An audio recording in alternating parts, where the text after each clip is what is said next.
Hi, friends. It's good to see you all. Thank you for being here. And to those of you who are watching online or with us, with our friends at C-SPAN, thank you very much for joining. I am Sarah Rosenwortel. I have the great privilege of being the president of the Urban Institute and of welcoming you here today for a conversation about, we're going to ground a conversation in evidence and discuss an essential question. Why don't households of color experience the same benefits of homeownership to the same extent as white households? And what can we do to address this problem?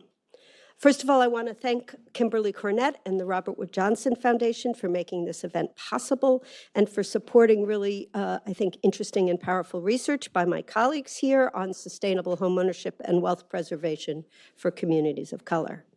We're going to look in depth at three areas: protection against foreclosure, investments in home repair and preservation, and climate risk. And before I share a little bit more about the event and the framing here, I want to do a bit of housekeeping. Today's event is being recorded, and it's also being broadcast virtually in an audience who could not join us in person. The recording and the relevant links will be posted online after the event. We have captions available, and you can access them by clicking the CC button on the bottom of your media player. For those of you in the room, if you want to join the conversation, you can use the QR code to submit your questions. And if you're joining virtually, use the Q&A box on your media player. If you want to join us online, use the hashtag #LiveAtUrban so others watching the event can be in conversation with you. We will be sharing a post-event survey, and we really do appreciate those who take the time to give us feedback because it really informs how we both run our events and what we cover in the future. So with all that out of the way, let me again thank you all for joining us and point out that this event is part of something I'm very proud of, which is the 10-year anniversary of the Housing Finance Policy Center here at Urban, an anniversary we're calling the Future of Home. And this is part of an event series to celebrate. It's been 10 years of impact through increased access to and sustainability of home ownership.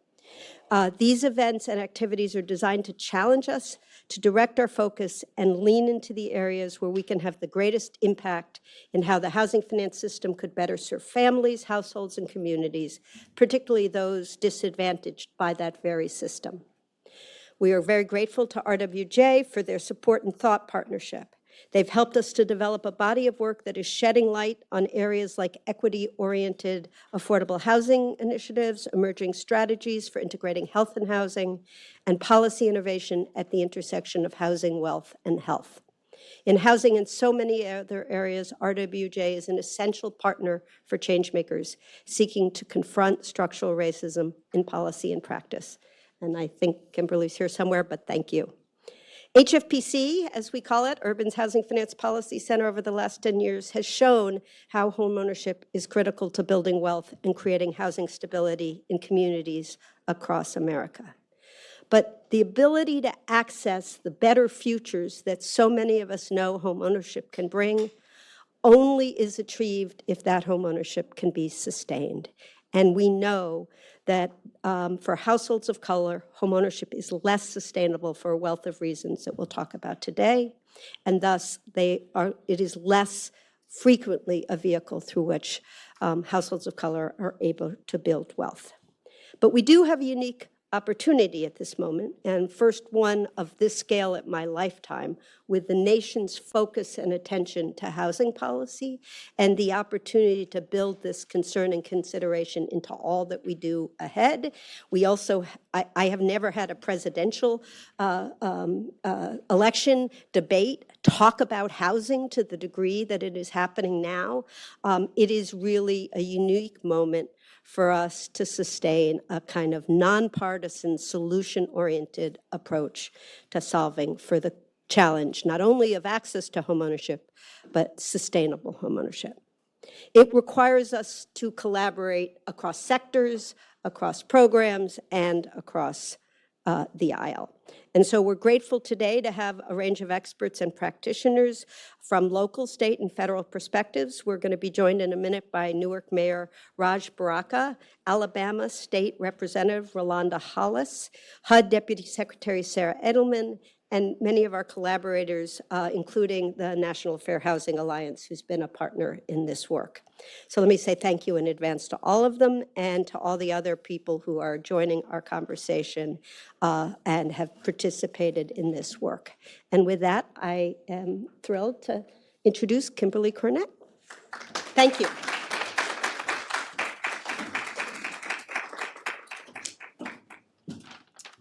Good afternoon to everyone in the room and those joining online. Thanks for making time for this important conversation. I'm Kimberly Cornett. I lead the impact investing efforts at the Robert Wood Johnson Foundation.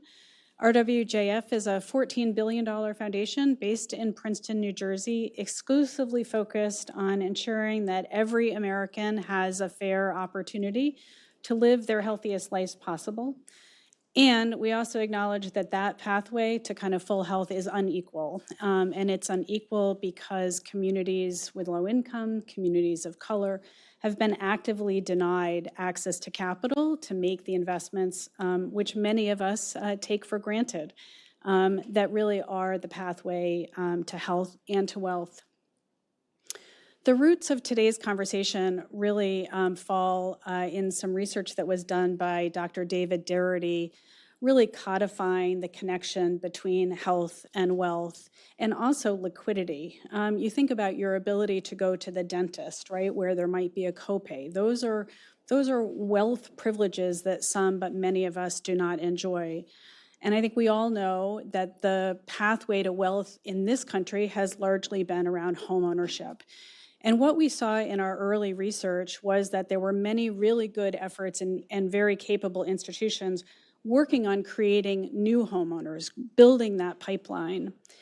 But also what the research showed is that we were losing thousands of families kind of off the back of the transom. And so while we were filling the bucket had a leak. And so we spent a lot of time studying this issue, and I want to give credit to my former colleague and friend, Akobe Sandy, who's now leading bold work at Mass Mutual, for really kind of continuing to focus us on this kind of missing market that we really just were, as a sector, housing sector, not fully paying attention to. And then in the midst of all the data, Crystal Cornegay, who is the CEO of Mass Housing, just kind of nailed it. And she said, we can't close the racial wealth gap if we don't put a moat around the wealth that already exists. And with that, we all kind of put down our pencils and thought, like, that's almost a bumper sticker, and we should just go do that. And so our work has focused on 4 symptoms: repair, foreclosure prevention, tangled title, and insurance. And if you've turned on the news, unless you've lived in a cave for the last couple of weeks, you've seen the devastation in Florida and North Carolina, and I would be remiss if I didn't acknowledge that climate change is accelerating the severity of this problem at an outstanding rate. We've been informed by and grateful to the work of Urban for their own research and also kind of gathering many of our partners and grantees. Thanks to Damon Thompson from LISC and Chris Tyson from NCST, partners who have contributed to this work. Thanks for being here today. Preserving homeownership for Black and Brown families is crucial to addressing the historic and systemic inequities of our country, and these communities continue to face barriers. And so as we gather today to talk and discuss, I'd encourage you to think boldly and to focus on solutions, even partial ideas that get us to new solutions. Because it's going to take, as Sarah mentioned, a cross-sectoral response to this complex problem. I often say that, complex problems like this one require changes to policy, changes to the capital markets, and changes to behavior. And I have great confidence that within this room we have the seeds of those ideas. So thank you very much, and thanks to the Urban team. And Michael Neal, I believe it is you.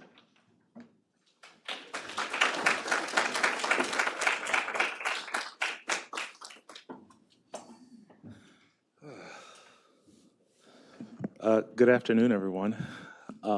Maybe good morning. Maybe there's some people online that might be out west. So good morning to those for whom it's morning.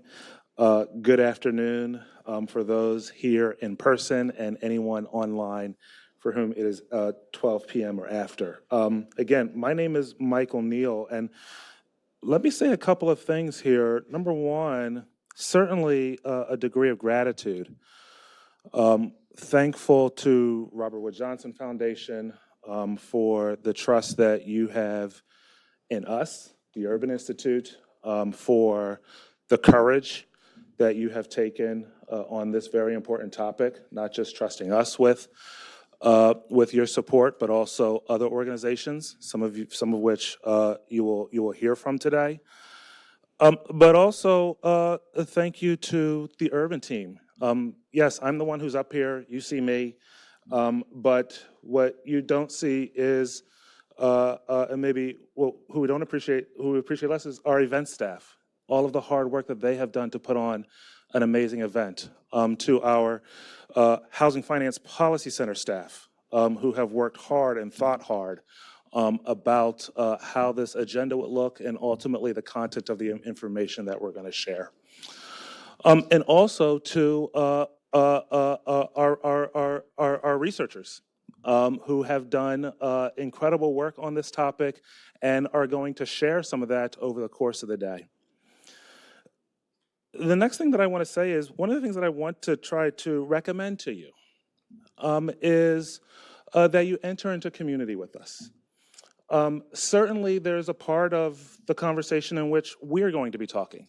You know, I'm speaking now. You've heard from our president, Sarah Wartell. You will hear from Institute Fellow and founder of HFPC, Lori Goodman, later on.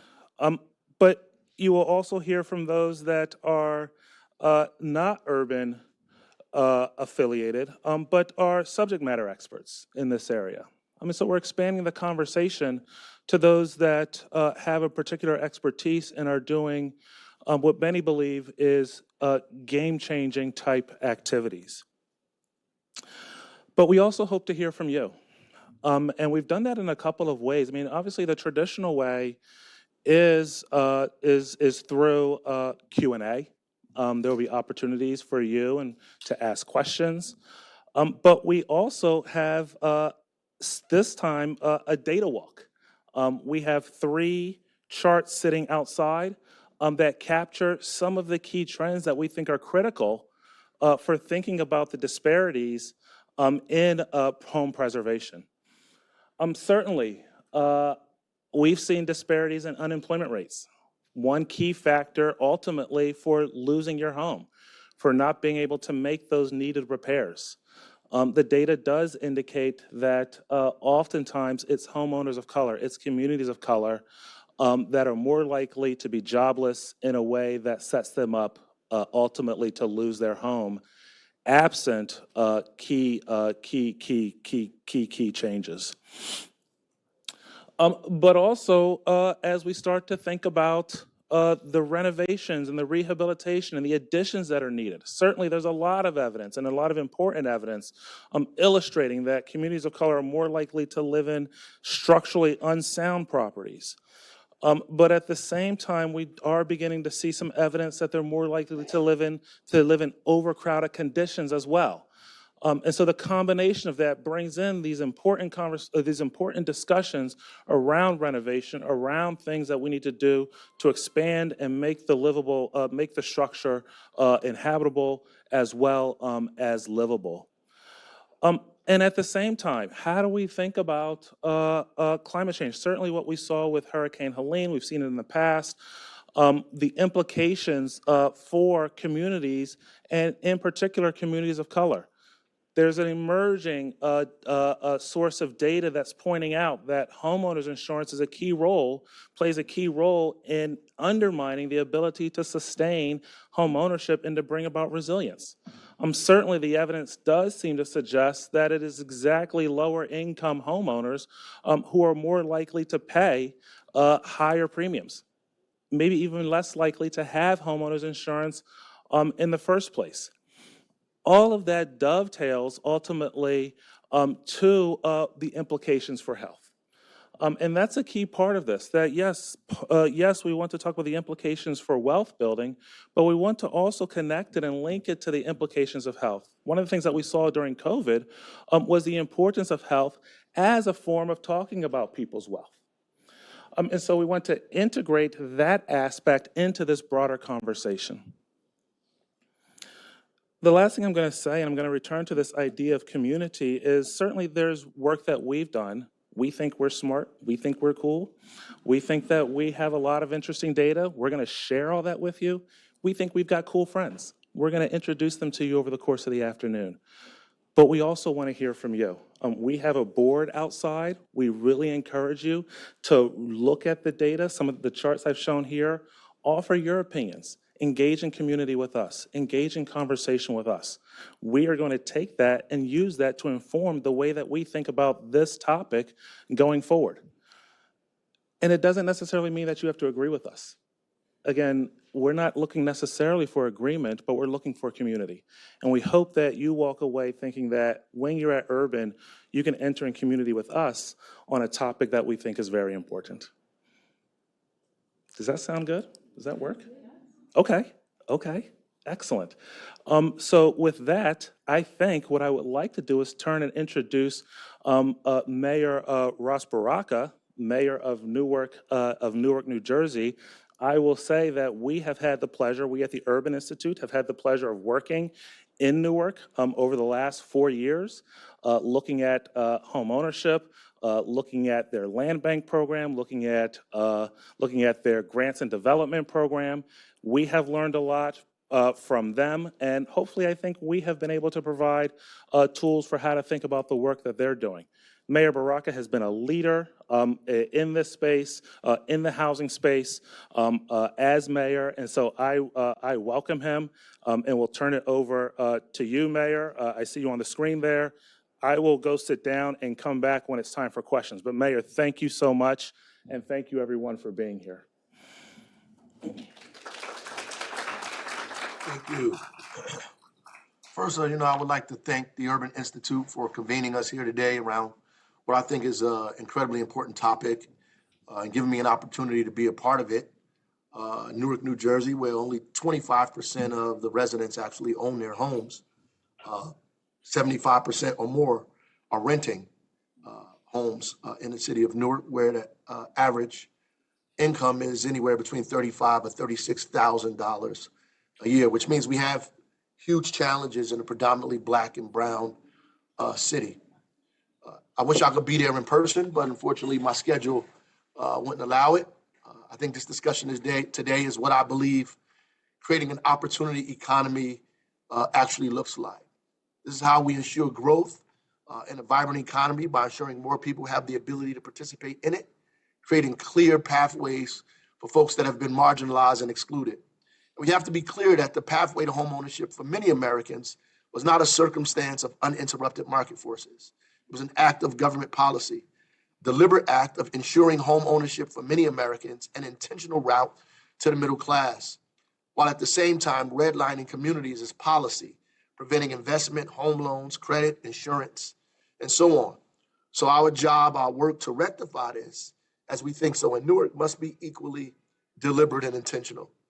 Last November, right before Thanksgiving, we were able to take a family just a few days before the holiday and put them in a brand new home that was built by a group called Youth Build. And Youth Build is an organization that takes young people that usually have not gone the traditional route to receive a high school diploma or found their way dropping out of school somehow. They re-engaged them in their educational opportunity by teaching them a building trade. And they had the opportunity to partner with the city to build homes. But the real gem here is that the family that we're talking about was previously in public housing. We actually took their HUD Section 8 voucher and converted it into a mortgage with the help of Bank of America. We got Bob Okereke from the New York Giants to partner with Bob's Big Boy to fully furnish their home.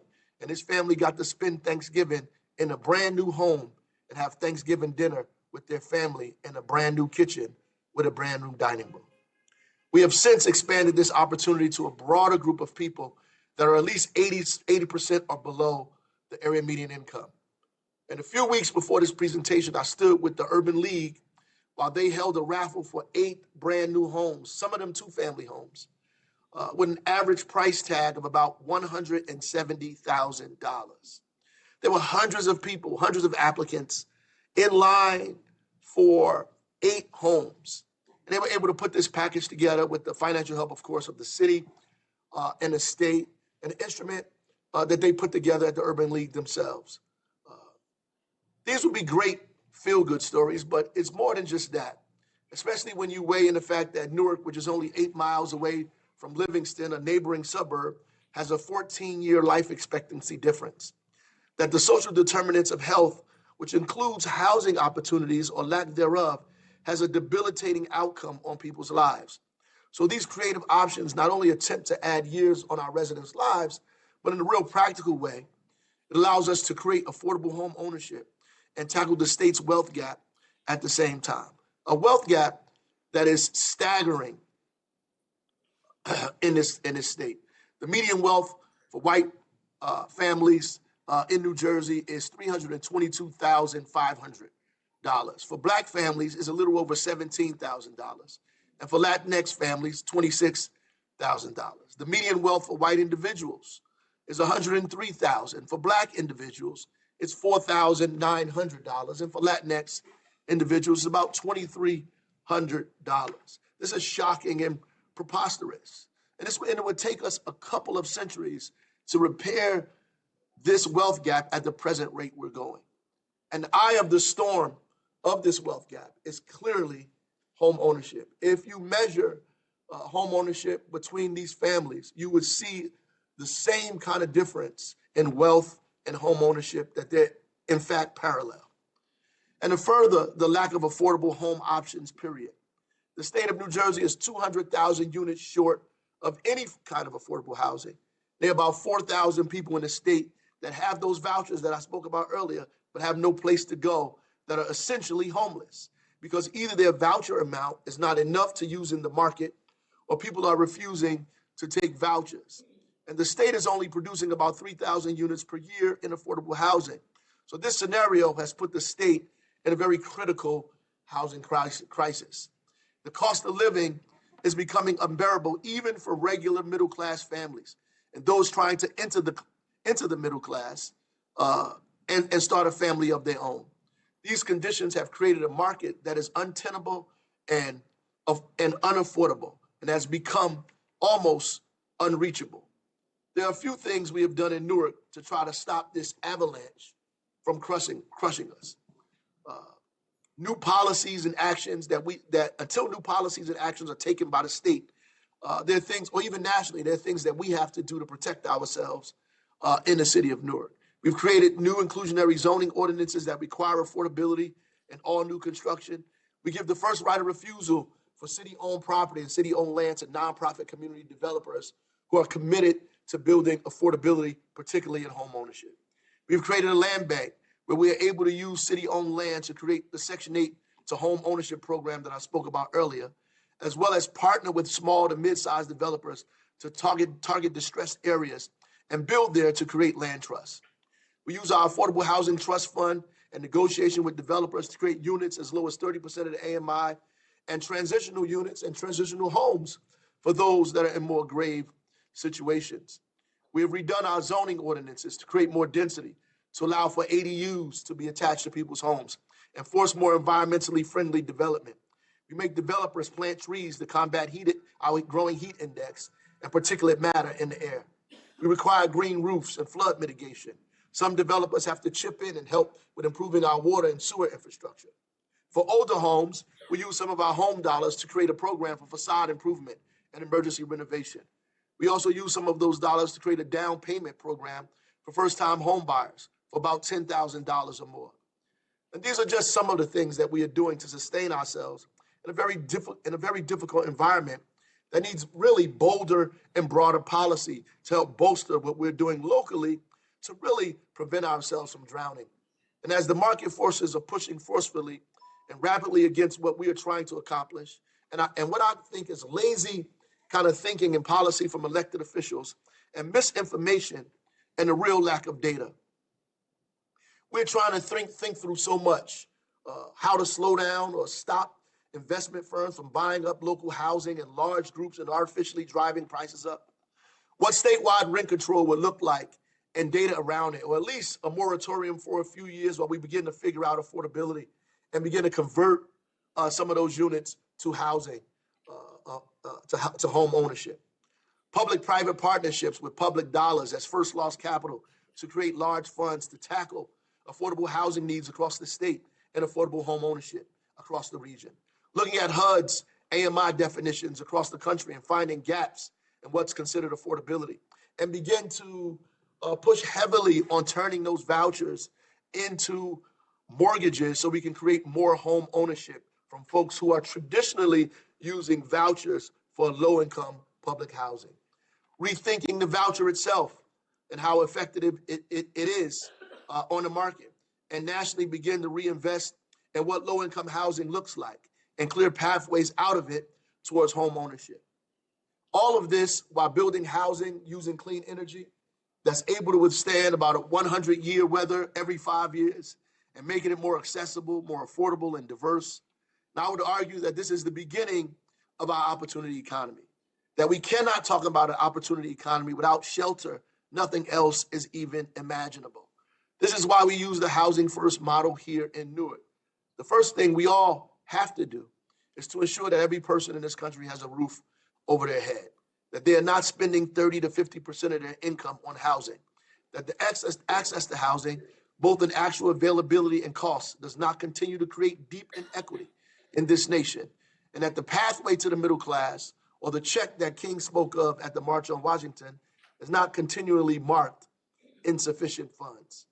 The good news is I believe that we are smart enough and have enough resources to do this.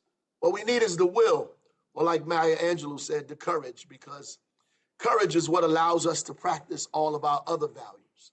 And without courage, we don't have the ability to be creative, to be innovative, to think across the lines and outside of the boundaries, to begin to figure out how to put people in homes that are affordable. In Newark, because we own a lot of the land, we're able to set price and value on this land, to begin to partner with the private sector, to begin to reduce costs. Just like investment foreign firms artificially drive costs up, we intentionally and purposely drive costs down and create land trusts or opportunities for people to buy homes at affordable rates. When we talk about affordable housing, we're not just talking about huge public housing projects. We're talking about ADUs. We're talking about low mortgages. We're talking about using nonprofit developers to begin to build housing, whether they're tiny homes or two-family homes, and creating mortgage packages that would allow regular, everyday Americans, no matter what their nationality is, their race or their background, or where they were born or the zip code they were born in, to be able to afford a home in this country, in the communities where they were born and raised and that they love so much, so they could be a part of the middle class, pay taxes, and be citizens of the America that we always talk about. Thank you for giving me the opportunity to talk here today.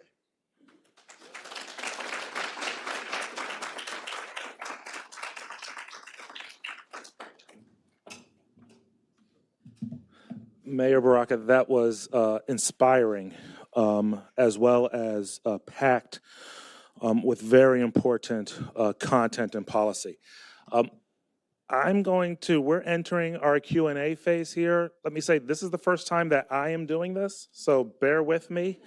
But I have a few questions from the audience that I'm going to ask, and really look to hear your thoughts on these questions. First, you certainly talked a lot about the opportunity economy. One of the things that really came to my mind is that role of gentrification. You think, I've taken Amtrak from Union Station up to Penn Station. I think Newark is like that last stop where I've got to wake up, I've got to go get my bag because I'm about to get off the train pretty soon. But that does suggest, a degree of proximity and the opportunity for mobility. How do you think about kind of all of this within the context and amid the pressures potentially of economic development, but also the risk of displacement. I think it really gives us a incredible opportunity. And I think people who have been viewing this the wrong way is we have been looking at it as or, and Newark, we look at it as and. It's almost impossible for us to run a city with only 25% of the people that are owning their homes and paying tax. So it's almost imperative for us to get commercial development and other kind of real estate development in our city to actually pay the bills.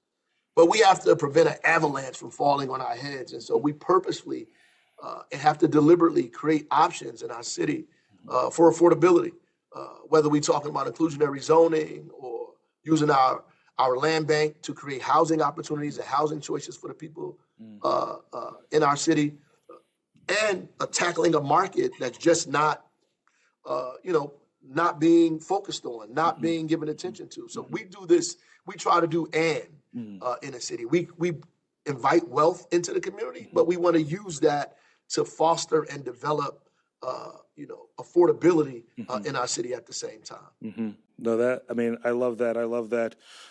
That's paradigm shift from or to and as a way of motivating kind of your approach to policy. Let me ask this, and a data question here.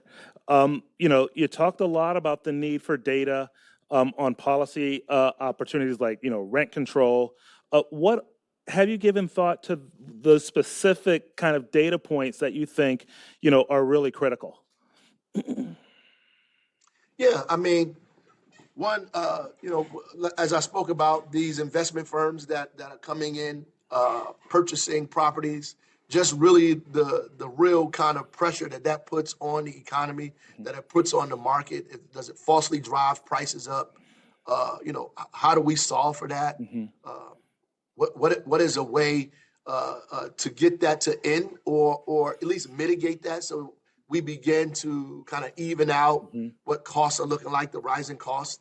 What does it look like if we do have a statewide moratorium on rent control, if the cost of living increase? How does that affect the market itself? How does that affect the market for the desire to build these luxury units versus building more homes, starter homes, and affordable homes at the same time? In a place like New Jersey, where the cost of the mortgages and cost of owning a home is almost unreachable. So families, average homes in many of these communities go from $500,000 to $1 million. You cannot own a home in most cities in New Jersey. So you wind up, there's a whole market created for luxury housing, which is driving all this luxury development that's going on in these cities, taking units away from affordable and low-income housing at the same time. How do you end that? How do you stop that and reverse that market so we begin to allow people who are supposed to go in homes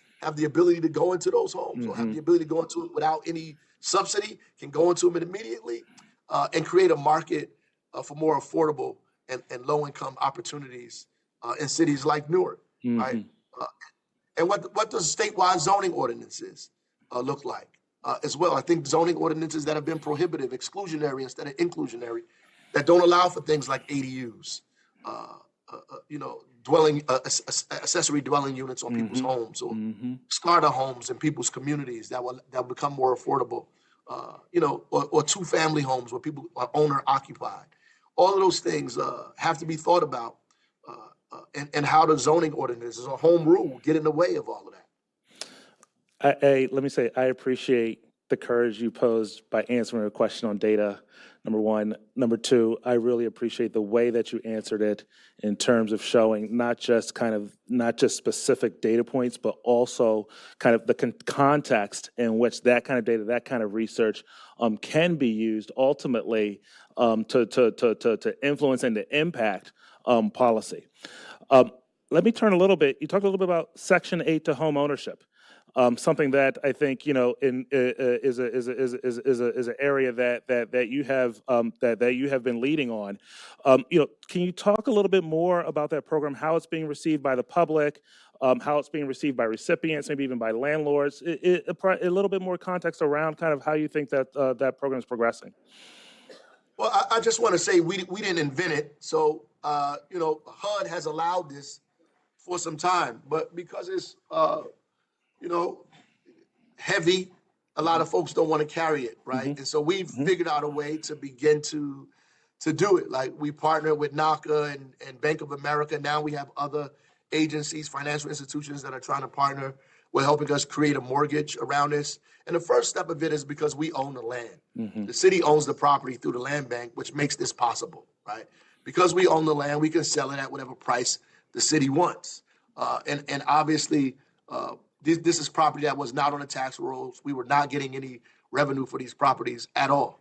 So this allows us to get revenue from a property in perpetuity for as long as we folks can own it. So we get local developers to build the property for us, right? We do that. We with the bank we create an affordable mortgage based on the land and what it costs to build the property as well. And they take their Section 8, so the same voucher that they used to pay for rent, they now use that voucher to pay for not just the mortgage, but also their taxes, and insurance. We create a package that's affordable for them. So they just use their voucher. They don't have to use anything else but their voucher. And whatever they was paying for the gap in the voucher that they were paying initially, they still pay that same amount. And there's no closing costs. There's no down payment. So they essentially get the keys to go into the property with the Section 8 voucher that they had. Now we've expanded that to folks that are 80% or below to the AMI who may not have a voucher. But what we've done is use the same process, and we're giving them the land virtually for free. And the mortgage will be created based on how much it would cost to refurbish, redevelop, redo the home.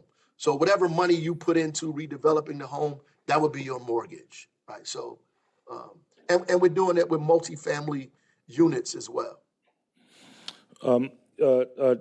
Just terrific. Let me ask, you talked about the life expectancy gap, specifically between Livingston and Newark.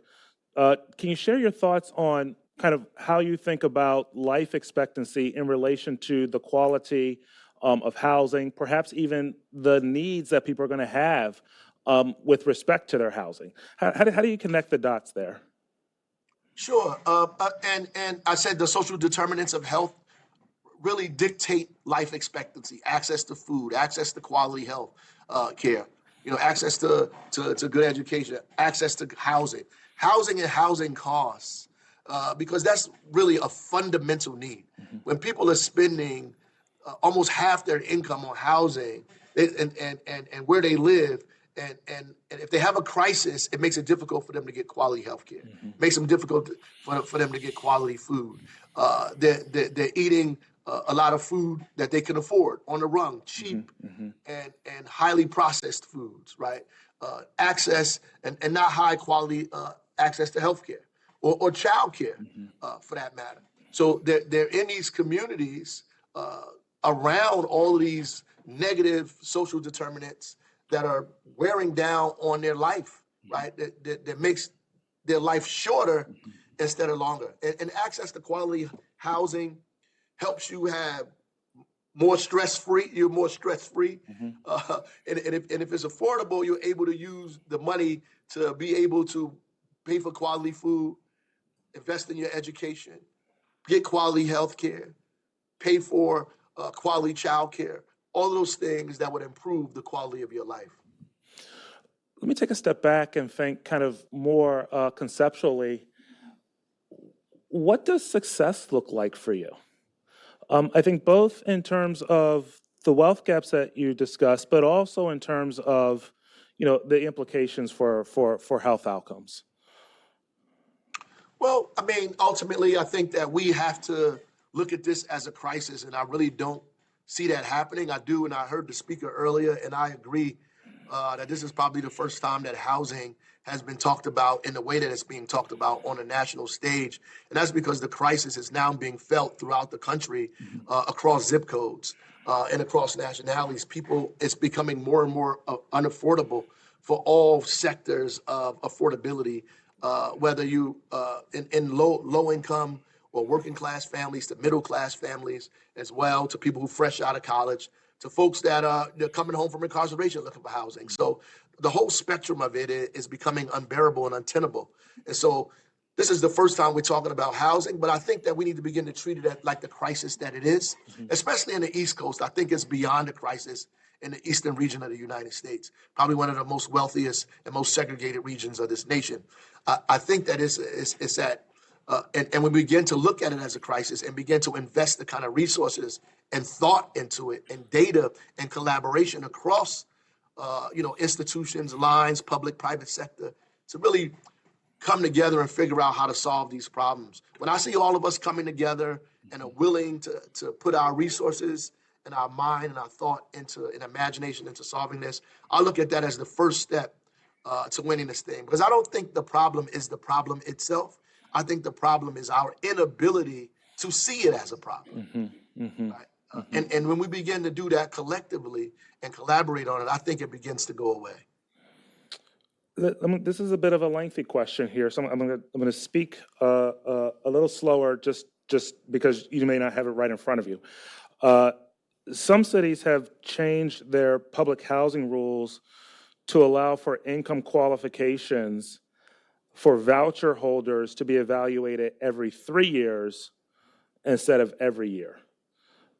This could allow individuals to build stability, say through raises, for example, without potentially having their vouchers cut. How does that idea resonate with you? And I'm happy to repeat the question. Is this an idea that you think could work? And just interested in your thoughts on this. I would say absolutely. And obviously, we're going to need federal and state support behind that. But I would agree with that because even when you have a voucher, if you can't even find a place to live in a certain amount of time, your voucher goes away. Which to me is, it doesn't mean your condition goes away. It just means your voucher goes away. So the whole 1 year thing, given the state of where we are in terms of the inaccessibility of housing, is actually a barrier. And so anything that we can do to extend that, I think, is not only the right direction we should be going in, but it's actually smart as well. You talked a little about the role that perhaps the state could play. I think I heard a little bit about the role that the federal government could play. We talked a little about data and ways in which research can be helpful. Can you talk a little bit more about the role of philanthropy and ways in which partnering with philanthropy can help to amplify the best of these outcomes? 100%. And none of this stuff, that we're doing around here can work without the philanthropic institutions in our state, in our municipality, in our area, the region.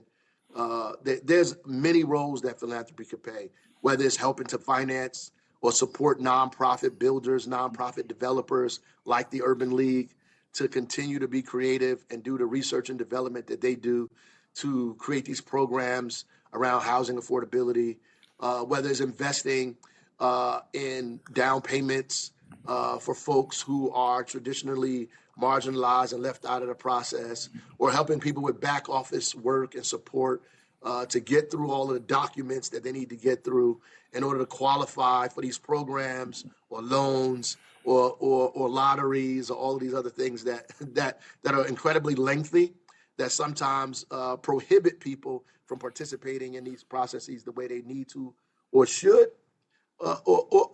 Even to the extent of providing childcare for families while they're in search or following through these processes in order to win these programs themselves. So there's a myriad of ways that philanthropy can help. Also helping finance some of the research and data to justify why we need to go in the directions that we need to go in. So I think the philanthropic community is a real partner in this. And should be viewed that way. Excellent. One more question. Let me first say thank you so much for your time. Audience, thank you so much for your questions. I've got one more here. I think you have already articulated it, but I want to give you a chance to do it again, perhaps, and that is to articulate the call for action that all of us can take with us as we leave and engage back in our work. Right. I mean, thank you for that. And I think convening this is incredibly important to Urban Institute and all of the folks that are there in person and online. Ultimately, I think housing is the fundamental, reason that the cost of living is unbearable and growing in this country. And also, without housing, you can't do anything else. You can't think about anything else. Without shelter, all the other things are impossible. It's impossible to work and not have a place to go after you finish work, right? It's impossible to raise a family in a healthy and sensible way without housing. It's impossible to move yourself or improve your quality of living without housing. This is a real serious issue. And because there's such a housing shortage, and because we've resorted to luxury homes, whether they're one family or two family homes or luxury apartments, and have gone away from building housing, whether they're starter homes or affordable homes or homes throughout this country, the housing market has become untenable. And I think it's up to us, whether we're private investors, government officials, philanthropic organizations, nonprofit groups, data analysts, to come together and unite around making sure that we can not only reach the American dream, but that we can make sure that housing is affordable and reachable for every American, so that the American dream is not just a dream, that it's something that's possible that every one of us can attain. Mayor Baraka, again, thank you so much. Thank you for your time.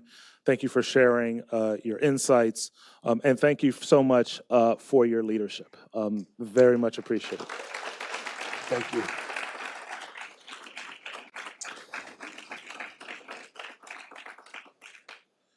We are now turning to our first panel.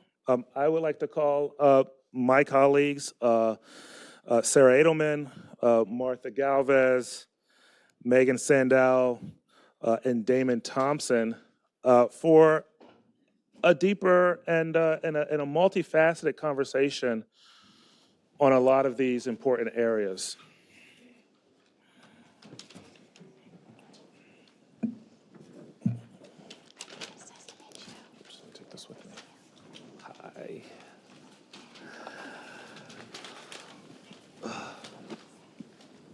Terrific.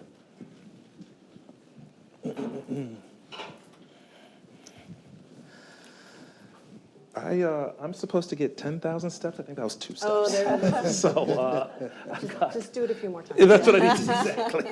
I need to do a little bit more. But no, thank you so much for joining, for participating. I think this is going to be a stellar conversation. We had our prep session a couple days ago, and it was rich. I really hope that a lot of that content that came out then will come out here, because I think we're in for a treat to hear from each of these experts. Let me start off here. I'm sorry, let me work my questions here. Let me start off and introduce everyone first. Number one, immediately to my left, Martha Galvez, Executive Director, Housing Solutions at the Furman Center. Directly to her left is Megan Sandell, co-lead PI, Principal Investigator at the Boston Medical Center. Immediately to her left is Damon Thompson, Senior Director of National Housing at LISC, Local Initiatives Support Corporation. Last, but certainly not least, is Sarah Edelman, Deputy Assistant Secretary for Single Family Housing at HUD, at the U.S. Department of Housing and Urban Development. Welcome, all of you. Let's kind of get into the conversation and not waste any more time here. Martha, kind of set the stage. I mean, we heard from Mayor Baraka about the challenges from his perspective, but really set the stage in terms of describing why preserving home ownership is important, the ways that home repair with preservation kind of create that kind of wealth building. Sure. And thank you, Michael, so much for inviting me here today with this really phenomenal group of people, and the Urban Institute for hosting, and the Robert Wood Johnson Foundation for investing in this work. So my team, based at New York University, works with city housing leaders across the country on a range of housing policy topics. And much as the mayor, talks about this crisis moment and this kind of call to arms, we see this happening in cities across the country. And in a lot of ways, this topic of sustaining homeownership, and even more narrowly, home repair programs, as touching on so many of the things that matter for our work and that matter for housing leaders across the country that are trying to deal with really longstanding disparities in housing outcomes and inequities. So aging in place, so healthy housing, so responding to climate risk and response, right? And in particular, this question of maintaining and preserving wealth among communities of color, among Black households in particular, and intergenerational wealth. We know that homeownership, these really stark disparities exist between people of color, Black households in particular, and white households. 30 percentage point gap in the homeownership rate in this country. We see those same stark disparities in trends among homeowners and in folks leaving homeownership, right? So people of color have larger mortgages, are more likely to be in distress with their mortgage. Foreclosure rates have been higher for communities of color for decades. Folks are living in lower quality housing, or I should say housing that needs more repair and maintenance. We also see that home repair loans, that denial rates are much higher among communities of color. And they're already higher than they are for first-time mortgages.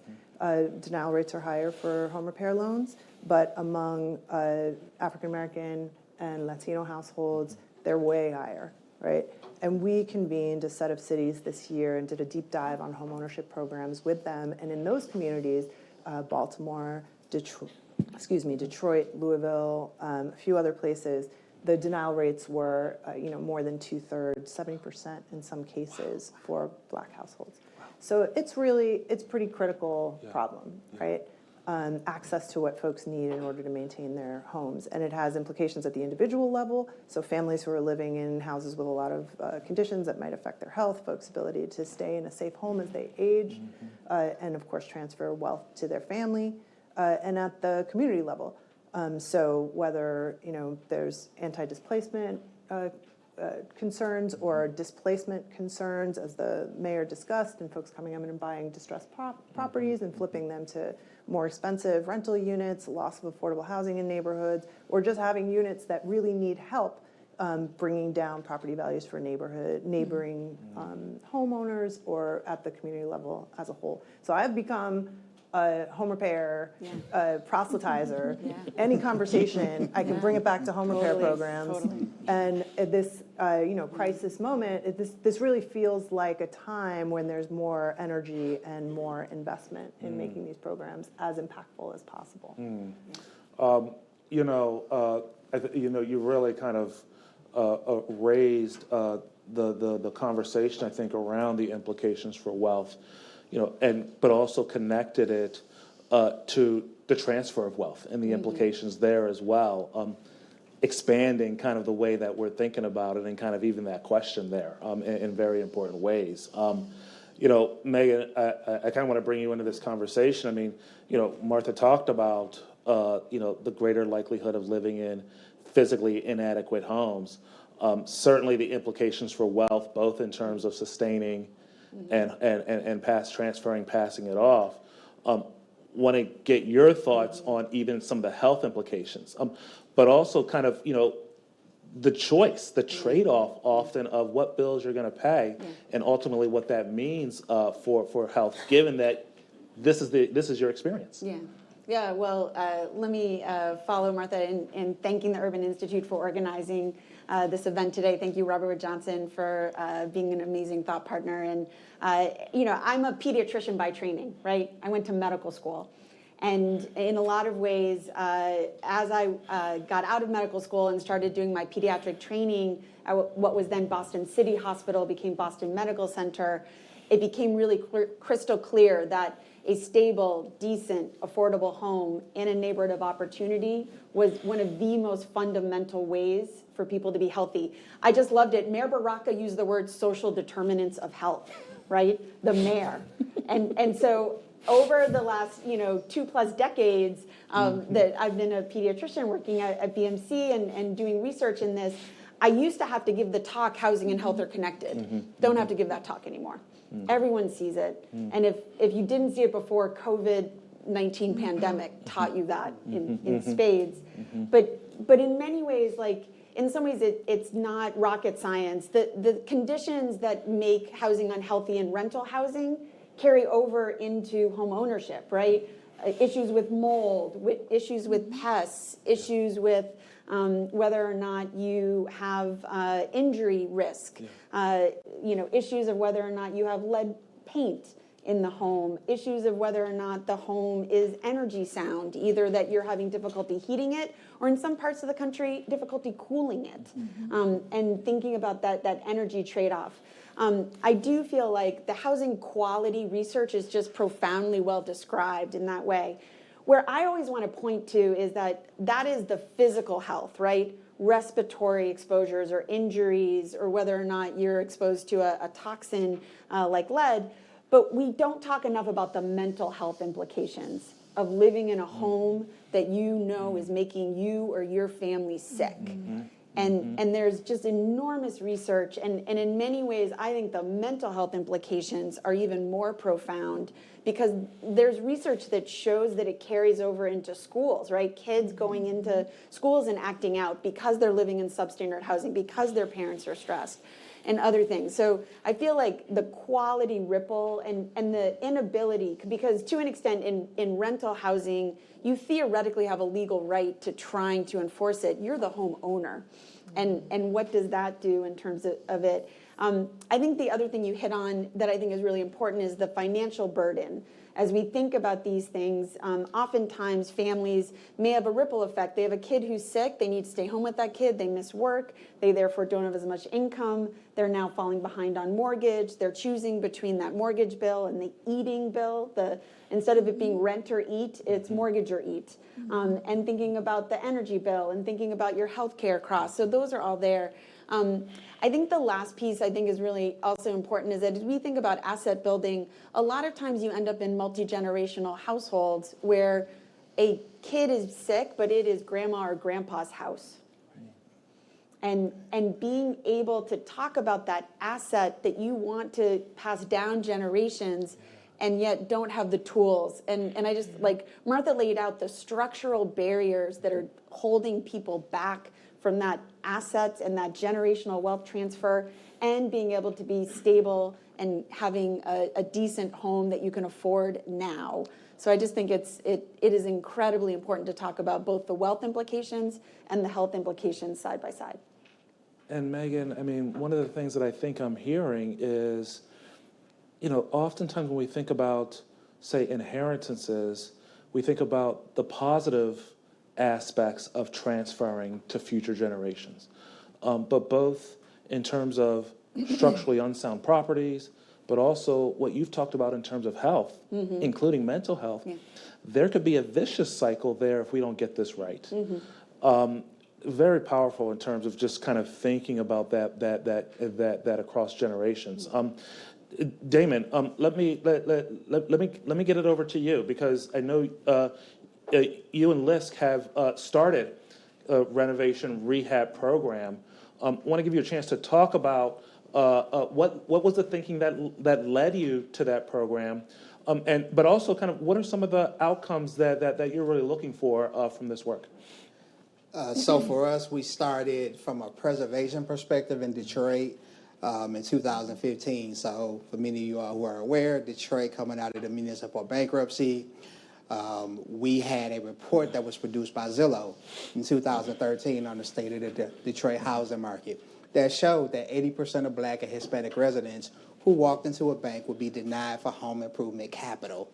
So that was our call to action. You have the data in front of you that shows that residents are being denied.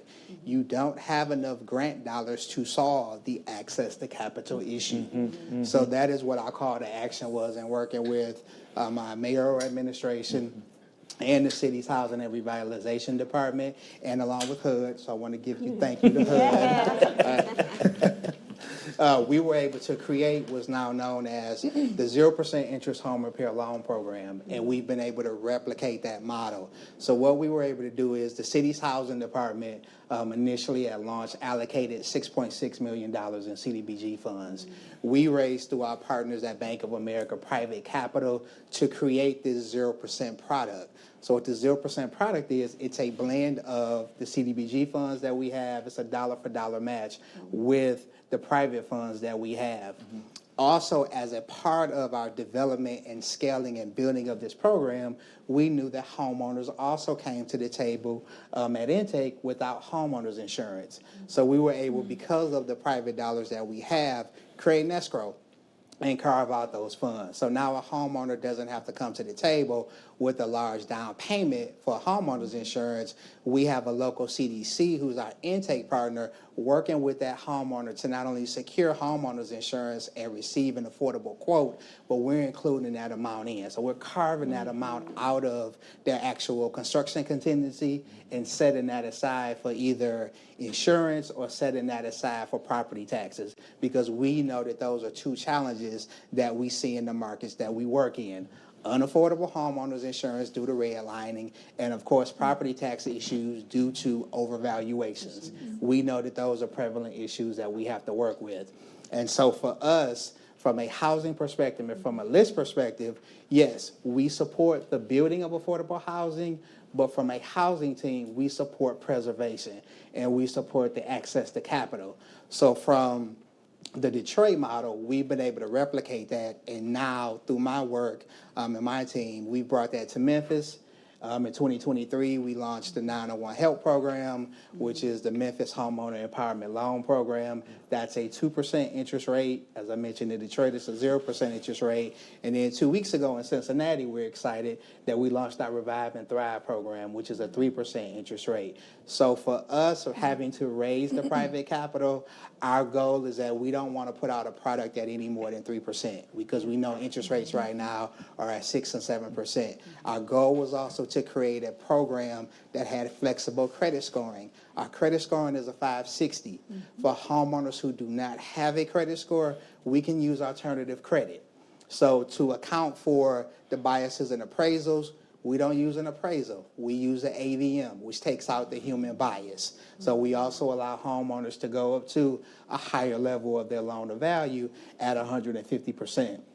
And also by having those partners at the table, having those local CDCs there, we have someone who's a trusted face that is helping this homeowner walk through the process. We have someone who's doing a holistic view of not only home repair, but what are other challenges and needs that you may have. Do you need assistance with your utilities? Do you need assistance with property taxes? Because so long as I tell people, I see it all the time having worked in this space, if you're coming to us for home repair improvement capital, there are some other challenges and issues that we have to address in the home. Not only preserving the home, but also helping to help the homeowner resolve whatever other issues there may be.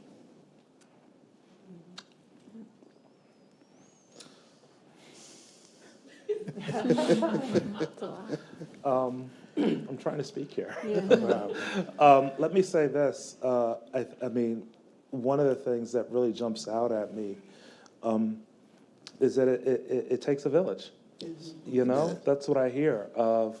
You know, there's a role that you play, but as you mentioned, you're partnering with all of these other organizations in order to address the root, the systemic root of the problem. And you know, I think that for me really kind of raises and amplifies the importance of, you know, Sarah, you know, the work that you're doing, and in terms of, you know, those policies around preserving homeownership kind of what they are. And Yeah. not just preservation, that's critical, and that's going to be a central part of this conversation, but also loss mitigation. And really interested in hearing you touch on kind of how policy comes into play here. Let me start there. First off, I'm so excited that we have an whole hour focused on stability. I'm like so giddy about it that I have to stay focused. But, you know, we are here talking about a number of just mind-bogglingly difficult challenges. And so I want to start in an area where we've made tremendous progress and talk about the loss mitigation policies that we've rolled out at HUD. And not only HUD, but the government-sponsored enterprises as well and the other government agencies. Many of the folks, I see many familiar faces. You lived through the financial crisis and the Great Recession and all of the wealth that was lost during that period of time.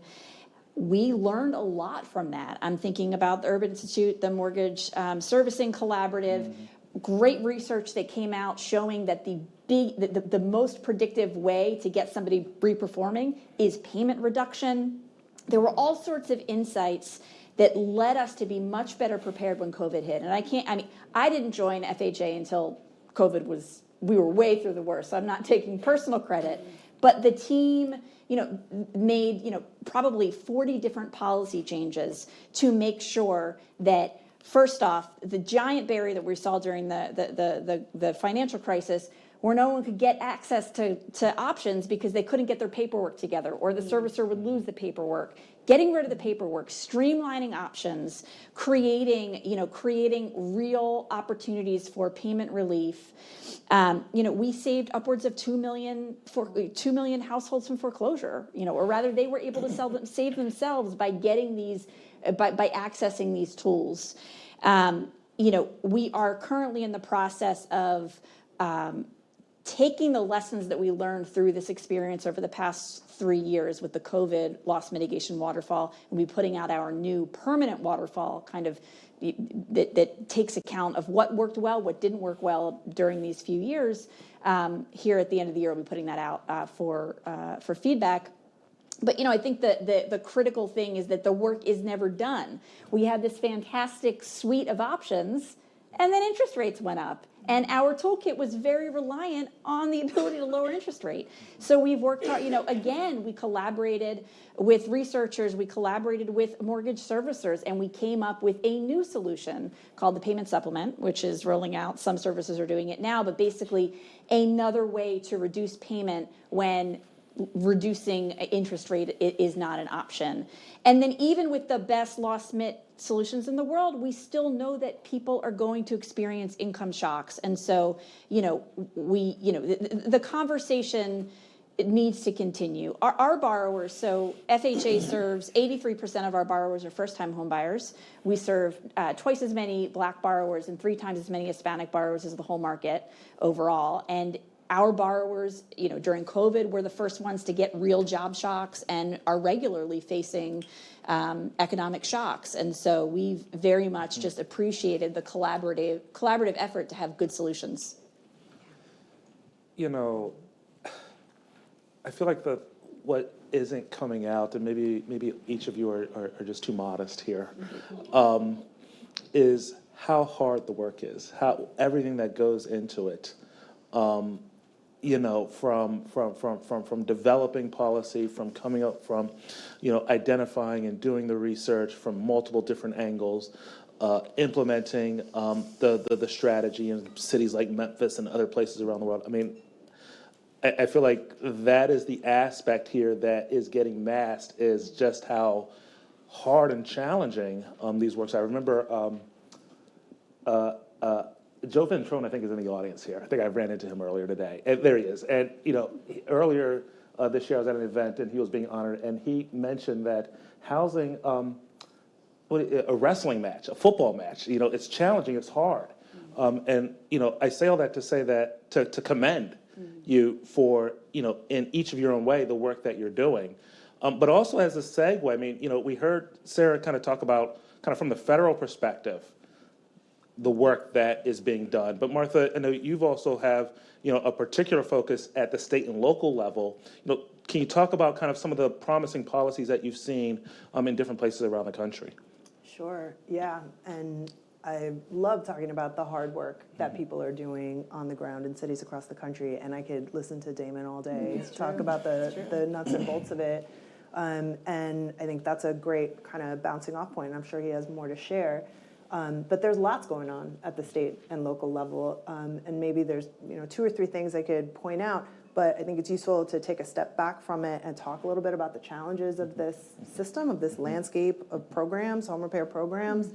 And the Harvard Joint Center and Carlos Martin and his team there has done a deep dive on what that looks like and the 15 different federal funding streams that programs are stringing together. And, there is, I don't know whether to call it a fragmented system or a web of programs, but programs operating with different woven together funding streams, different levels of geography, different priority populations or priority properties, different application rules, and it creates a really challenging environment for both the practitioners who are trying to do this work and for folks who are trying to access these important programs, right? So what you really see in the kind of innovation on space on the ground, at least from my perspective, and love to hear what others hear, is trying to tackle those challenges, try to really take these programs to the next level.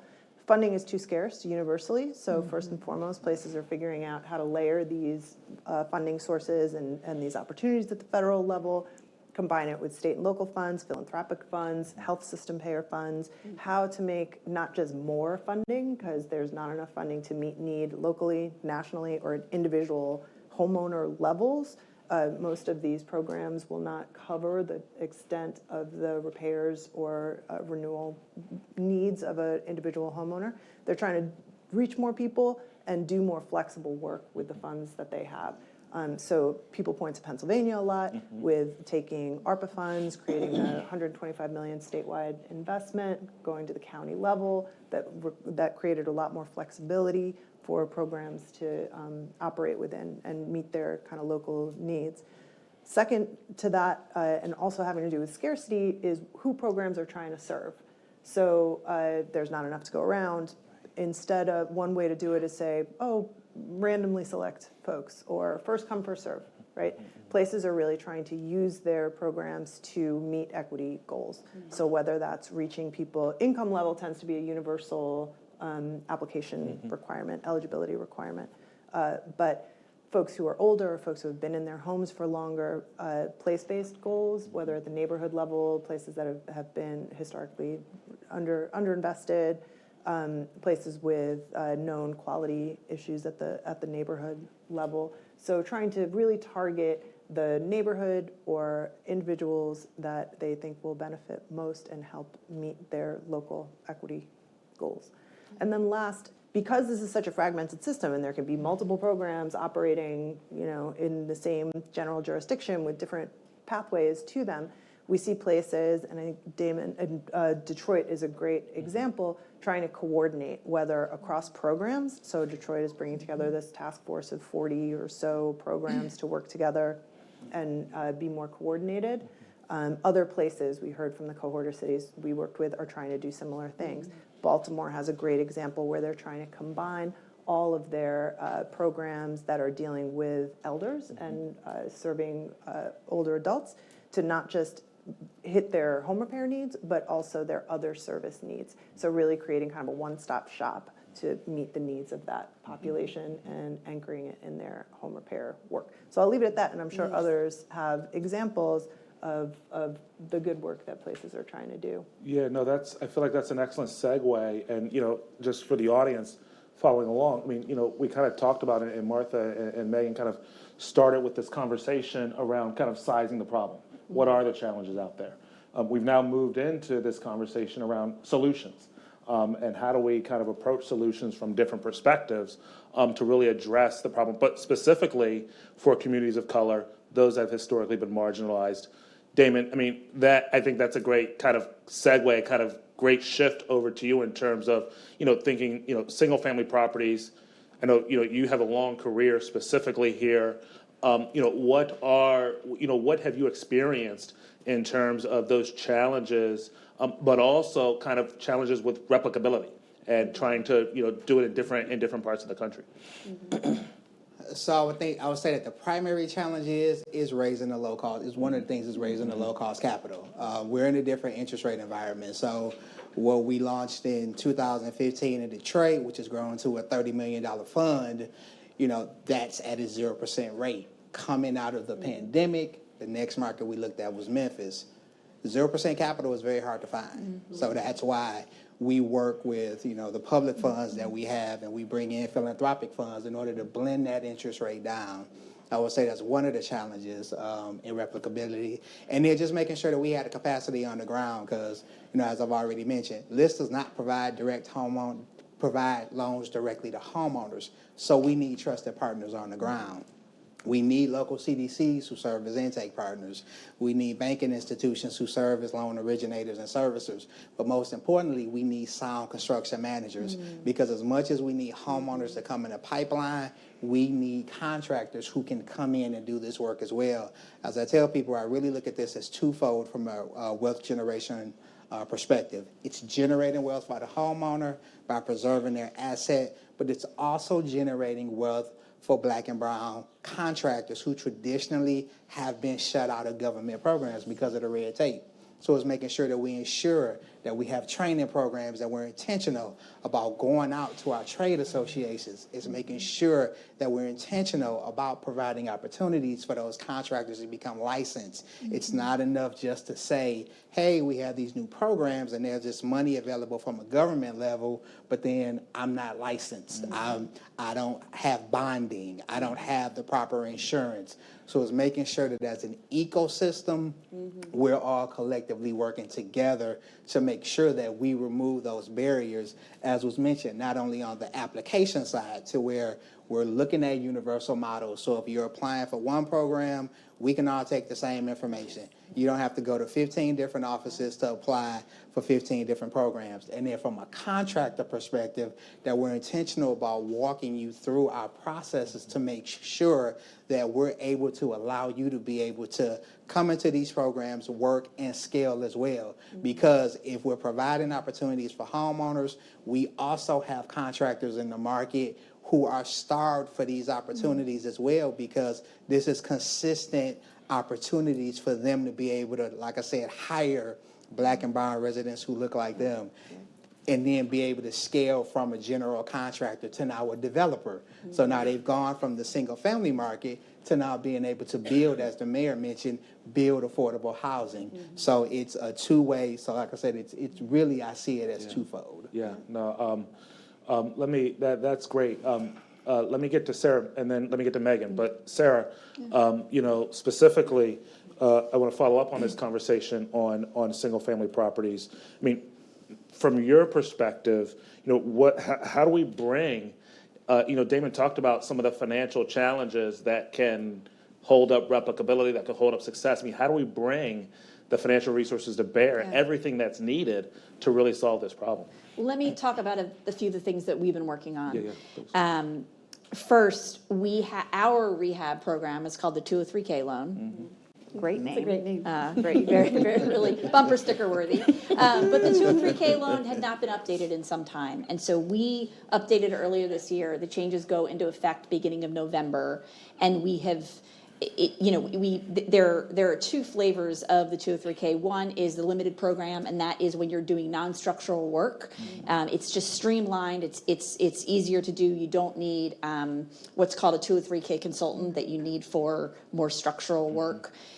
We've raised that threshold from $35,000 to $75,000, which should really open up participation there.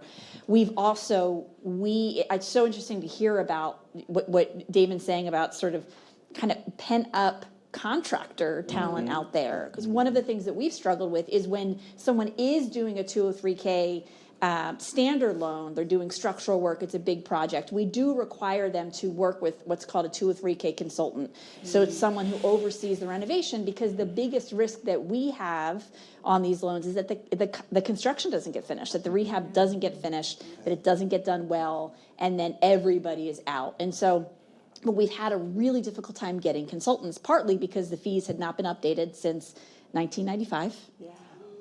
So those are updated now, and they are they are market rate fees. We're hoping we can attract new talent. The requirements to be on the roster are that, someone that you have to be licensed contractor with 3 years, or a home inspector, or there are a few other kinds of expertise. And we've also put in the new policy that HUD needs to evaluate annually whether the loan limits that we've set are appropriate, and so that we don't get into a situation where it is out of date like it had been for so long. So that's thing one, and those changes go live first week of November. The second thing I want to touch on is and some of you have heard me get on the soapbox a lot, but we have this program that very few use, but it's called the Title I Property Improvement Loan. Looking at Rosemary over here from NCSHA, there are some HFAs that use it, Pennsylvania, for sewage and water upgrades. And basically, it is a second lien product. So 203K, if you're a homeowner, you have to refi your loan. And in this particular environment, that can be a barrier because of interest rates. The Title I Property Improvement Loan is a second mortgage. And these are small, it's capped by statute at $25,000 secured, and then there's another $8,000 unsecured for a single family property. It goes up depending on the number of units, but it is a great potential opportunity, could be great bridge financing for energy efficiency. We all know that a lot of the most important repairs needed are not huge they're not huge amounts. And so that is one tool we have that I'm really hoping we see more pickup on. I am hoping that we are able sort of collectively to, gain the benefits from the Inflation Reduction Act and the Greenhouse Gas Reduction Fund to create more access to this financing, to get more, CDFIs doing some of these harder to do loans. Renovation financing is hard. I mean, it is not, if you've got someone coming in who wants a repair loan and somebody who wants just sort of a vanilla refi, it is harder work. And so the mission piece could be very helpful. The last thing I'll say, and then I'll stop filibustering, is we are currently looking at our nonprofit approval process. So FHA nonprofits can be, they can do down payment assistance. They can be approved to be mortgagors, which means they can actually borrow. They could get out a 203K loan, rehab a property, and then all of our loans are assumable. So they could rehab it and sell it to somebody else, or rent it out. There are a number of things they could do. We've gotten a lot of feedback on our nonprofit approval process, and so we've been on a 4-month effort to overhaul that. Thank you, NCST, for some of your feedback. And we'll be putting that out for feedback later this year. So that's another opportunity to try to get some of these mission-driven developers in the mix. Let me say, you brought up the Inflation Reduction Act. Yeah. Yes, terrific. I think we ought to get to that. Just before we do that, let me bring in Megan. You haven't had a chance to contribute here in a few minutes. Certainly, we've heard from housers. Yeah. And that's great because, we're housers, we're cool, but you have already brought up, the importance, and the mayor talked about it as well, kind of the health angle. And so thinking about that from the policy perspective, kind of a two-pronged question of how are health officials kind of thinking about these challenges, but also how should housing policymakers be thinking and incorporating the health aspect into their work? Yeah. Well, first of all, just thank you, and I know we want to get it to questions. We've had a really great conversation, and we want to broaden it to you all.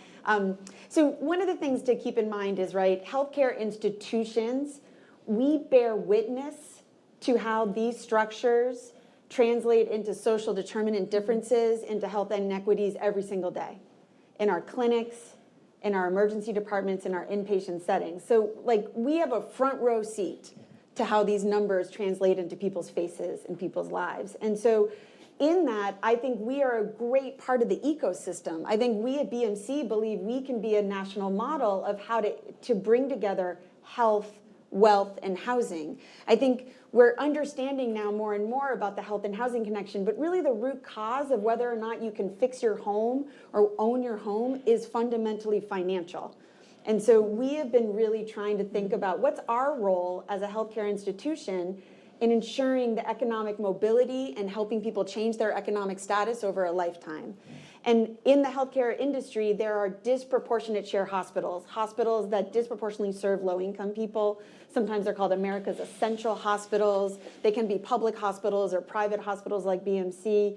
But when you think about who has trust and access to people who are in need and having a crisis, think of healthcare as a place to go. I'm going to give you just 3 quick examples. On the patient level, we've been really working hard on trying to ensure families are financially stable. They're able to access all of the resources they have. I had a patient that was able to do that Section 8 conversion from their public housing unit into buying a home. And guess what? She's opening a childcare center in that house that she just bought. We're doing work with our employees. Realize how many of our employees are people of color living in low-income neighborhoods. We had an employee that actually took advantage of the mass housing program, Mass Dreams, to be able to buy her first home. And we actually did a partnership with Mass Mutual around it because this is an ultimate way towards health equity. And then finally, as we think about how we invest in communities, I do think the Inflation Reduction Act is a huge opportunity to leverage capital. Think of healthcare as a partner where we can show up with that low interest or even grant capital as first loss to think about capital tools. But also we are going to be important to thinking about that job angle you mentioned, Damon. We want to have people get into those green jobs and be able to get into starting their own small business, getting from that run truck to 2 truck to being able to grow into that. And I think that we really want to be able to think about solving this because there is a mortality gap in every city of this across this nation, and we're not moving it if we're not talking about housing, wealth, and health together. Let me say first, that was amazing. Thank That was you. amazing. Second, let me turn to the audience here. We are kind of getting close to wrapping up some of the questions that we had already come up with.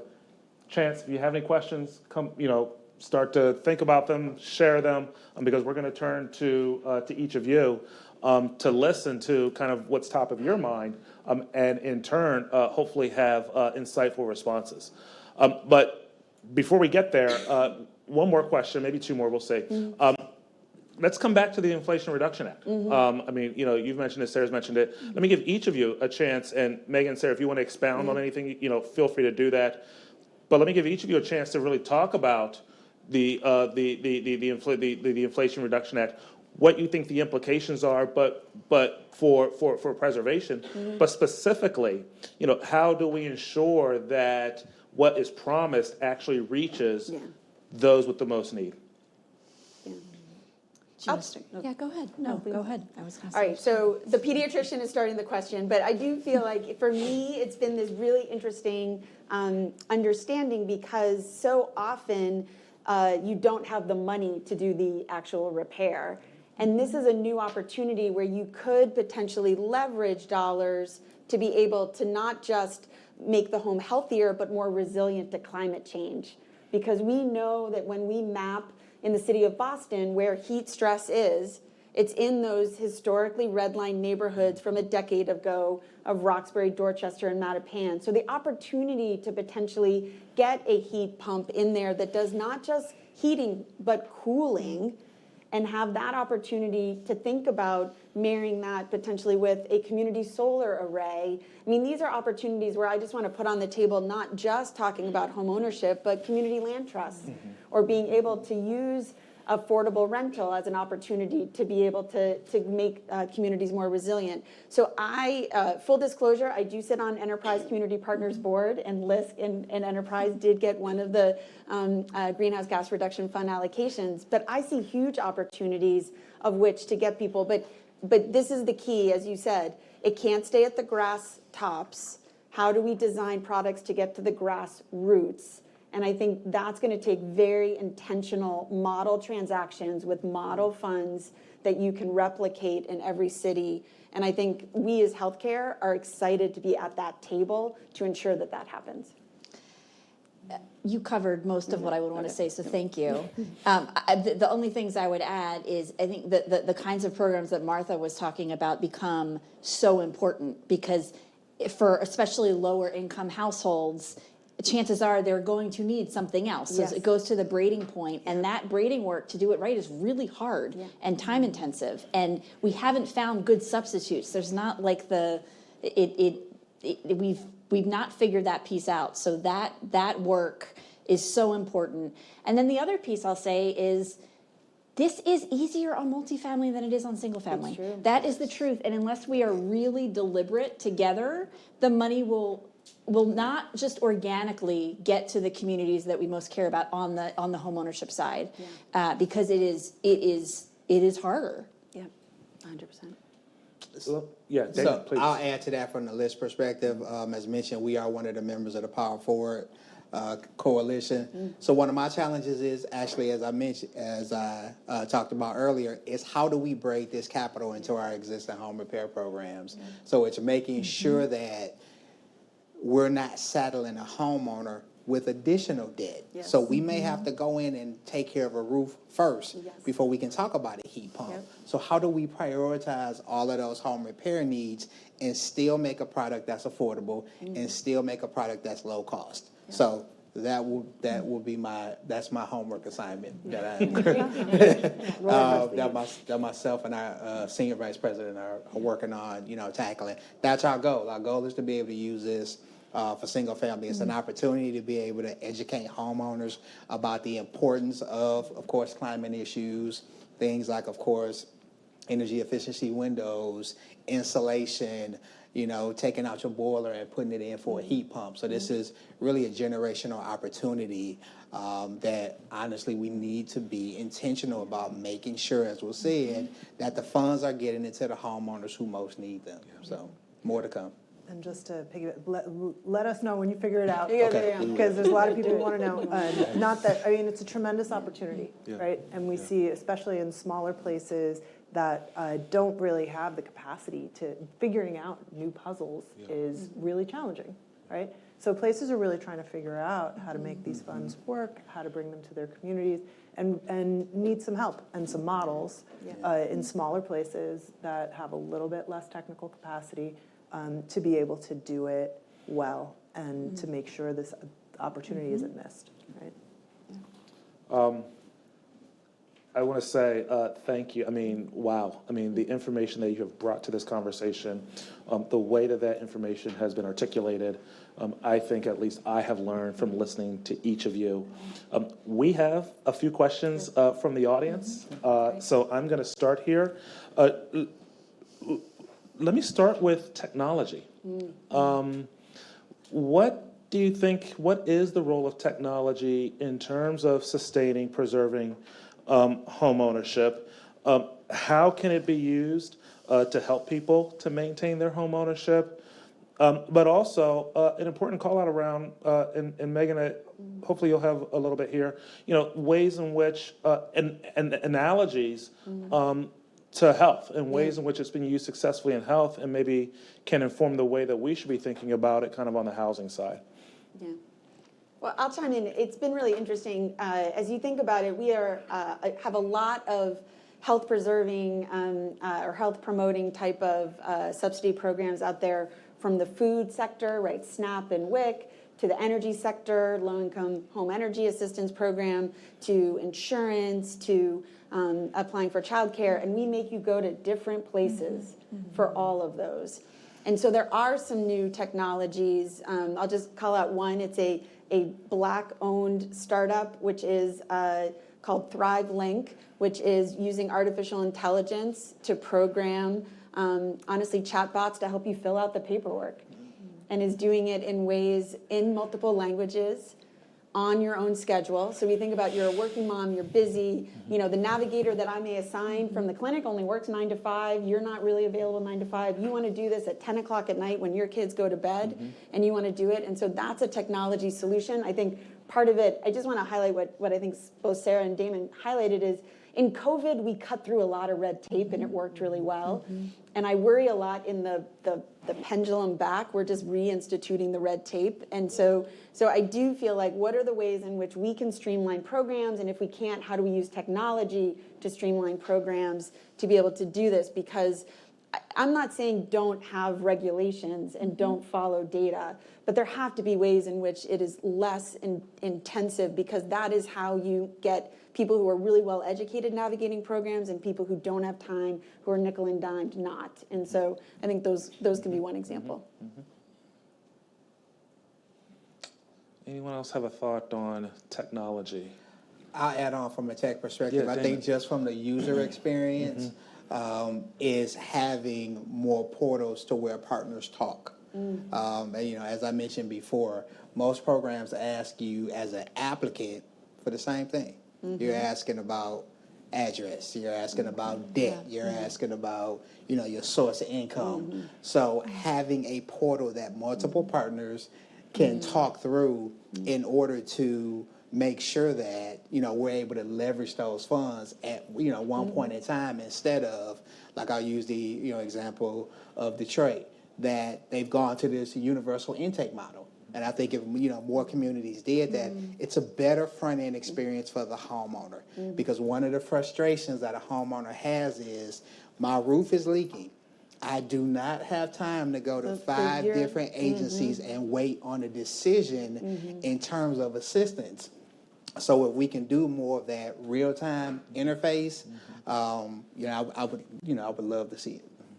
And then just this is a smaller thing, there's a lot of tools in development to make it easier for people to access resources, which is fantastic. Making sure the design is really user-friendly. When I was, full disclosure, I worked on a tool like this at Fannie Mae, but one of the things that the team felt really strongly about is making sure it goes directly to the application.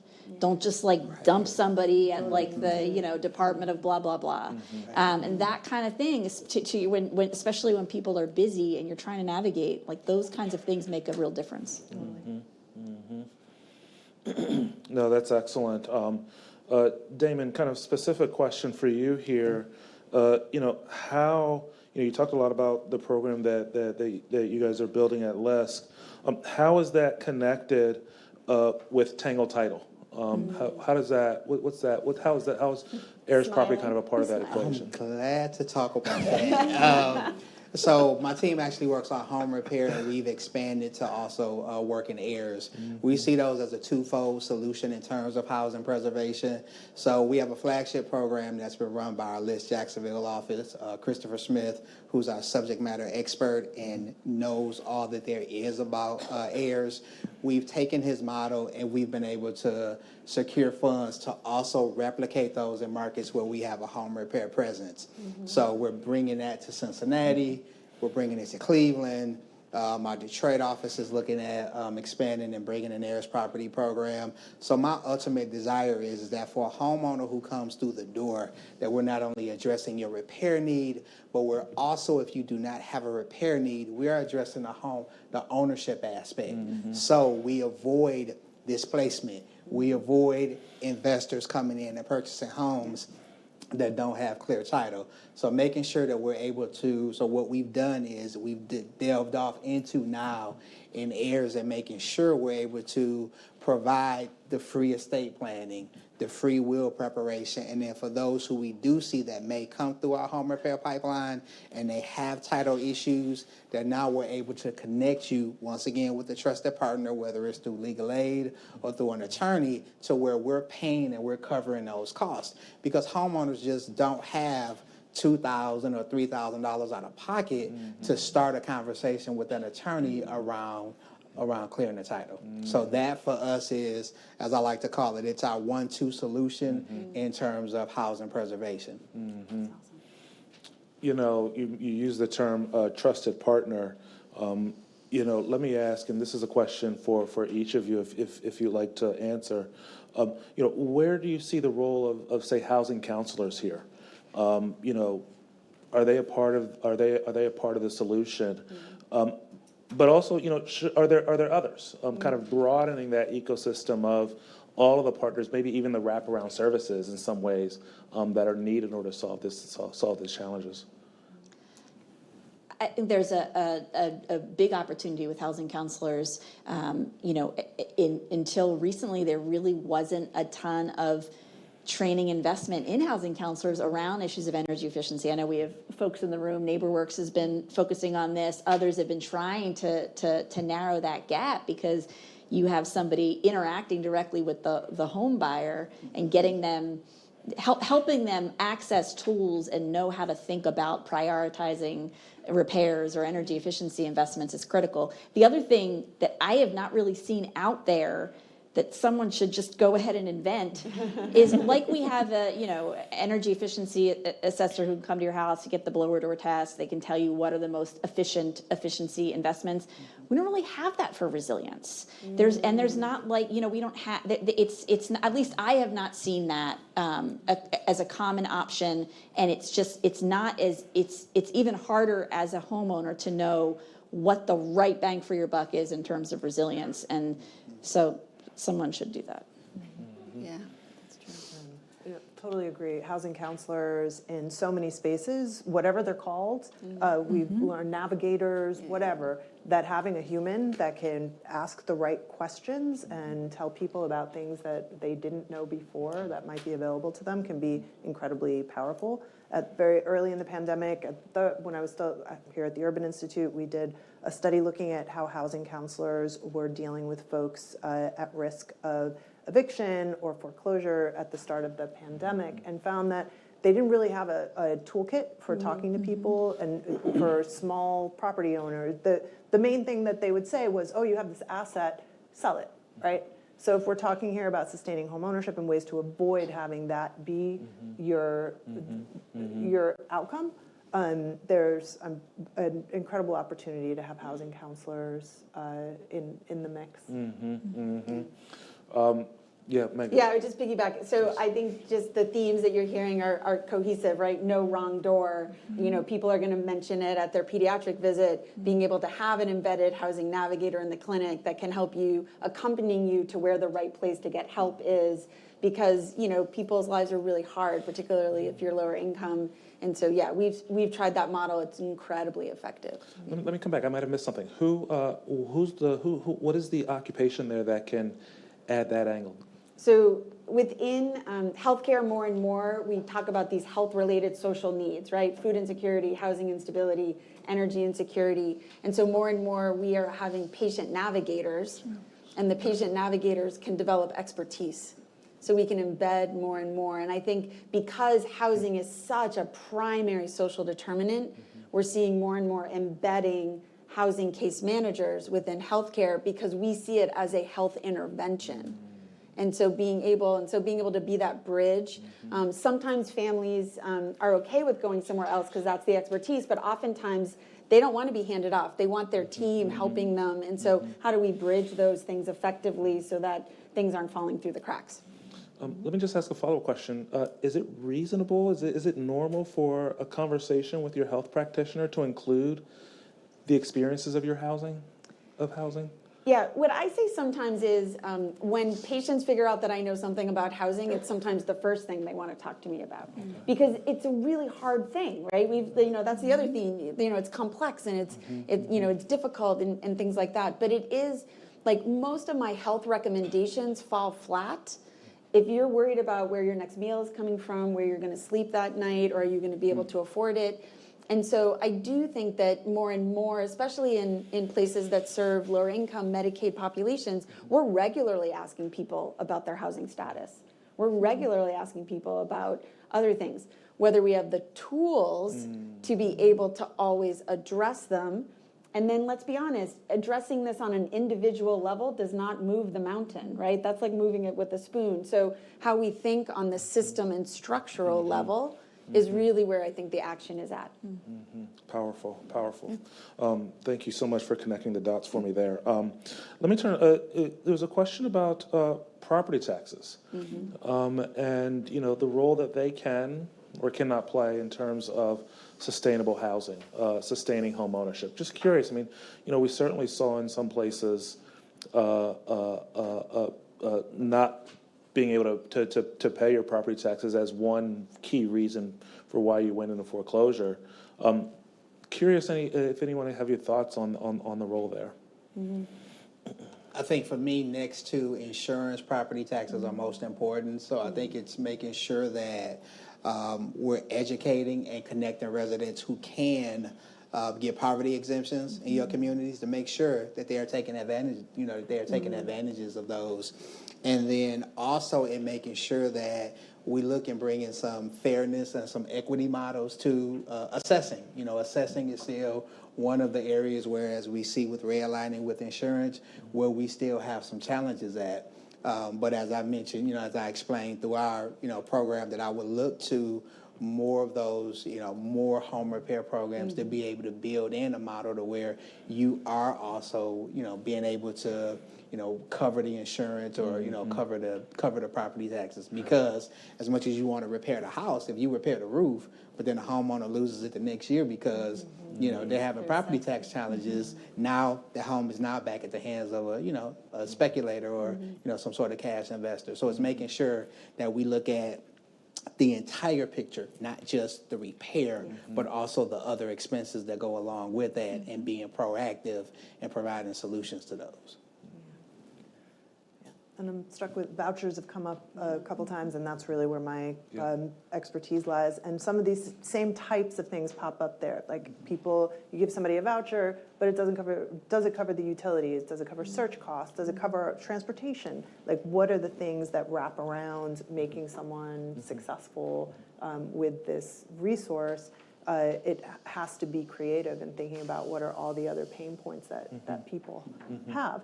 And the best models on the rental assistance side allow for that type of flexibility in dealing with arrears and debt and all the things that low-income folks have trouble navigating with when folks are in crisis.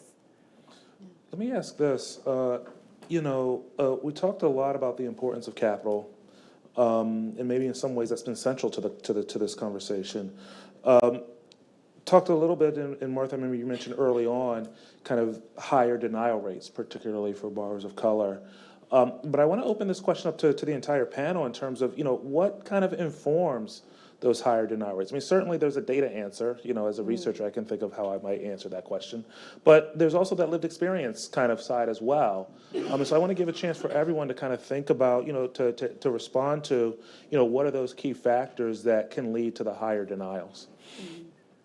And I can tell you just from the HMDA data, and it'd be great to hear what people think, it's credit and debt to income ratio are the two big buckets of what the HMDA data say the denial rates are tied to.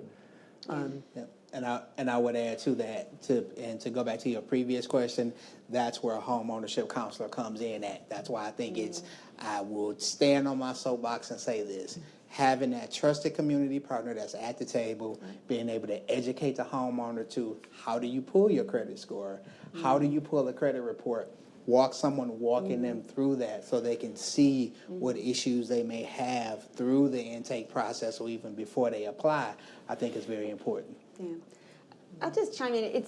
I feel like sometimes, the definition of insanity is doing the same thing and expecting a different outcome. And in some ways, to an extent, the process that decides who's worthy or unworthy, there is baked in racism and honestly, inequities that on the one hand, yes, we can counsel through, but I would love to think about what are ways in which we create new financing tools to reach people. So I think for, this idea of getting speculative,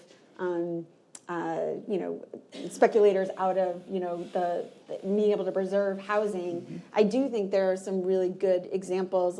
In Boston, Mayor Wu announced a housing acquisition fund to get housing off of the speculative market, and we as hospitals are investing in that fund because we see it for our patients and our employees being able to have anti-displacement practices. So I think it is a both and. I definitely think we need to reform the existing systems, and we need to create special pools of capital to reach people as a remedy for the past racism and other things that are baked into the system and how it calculates things now.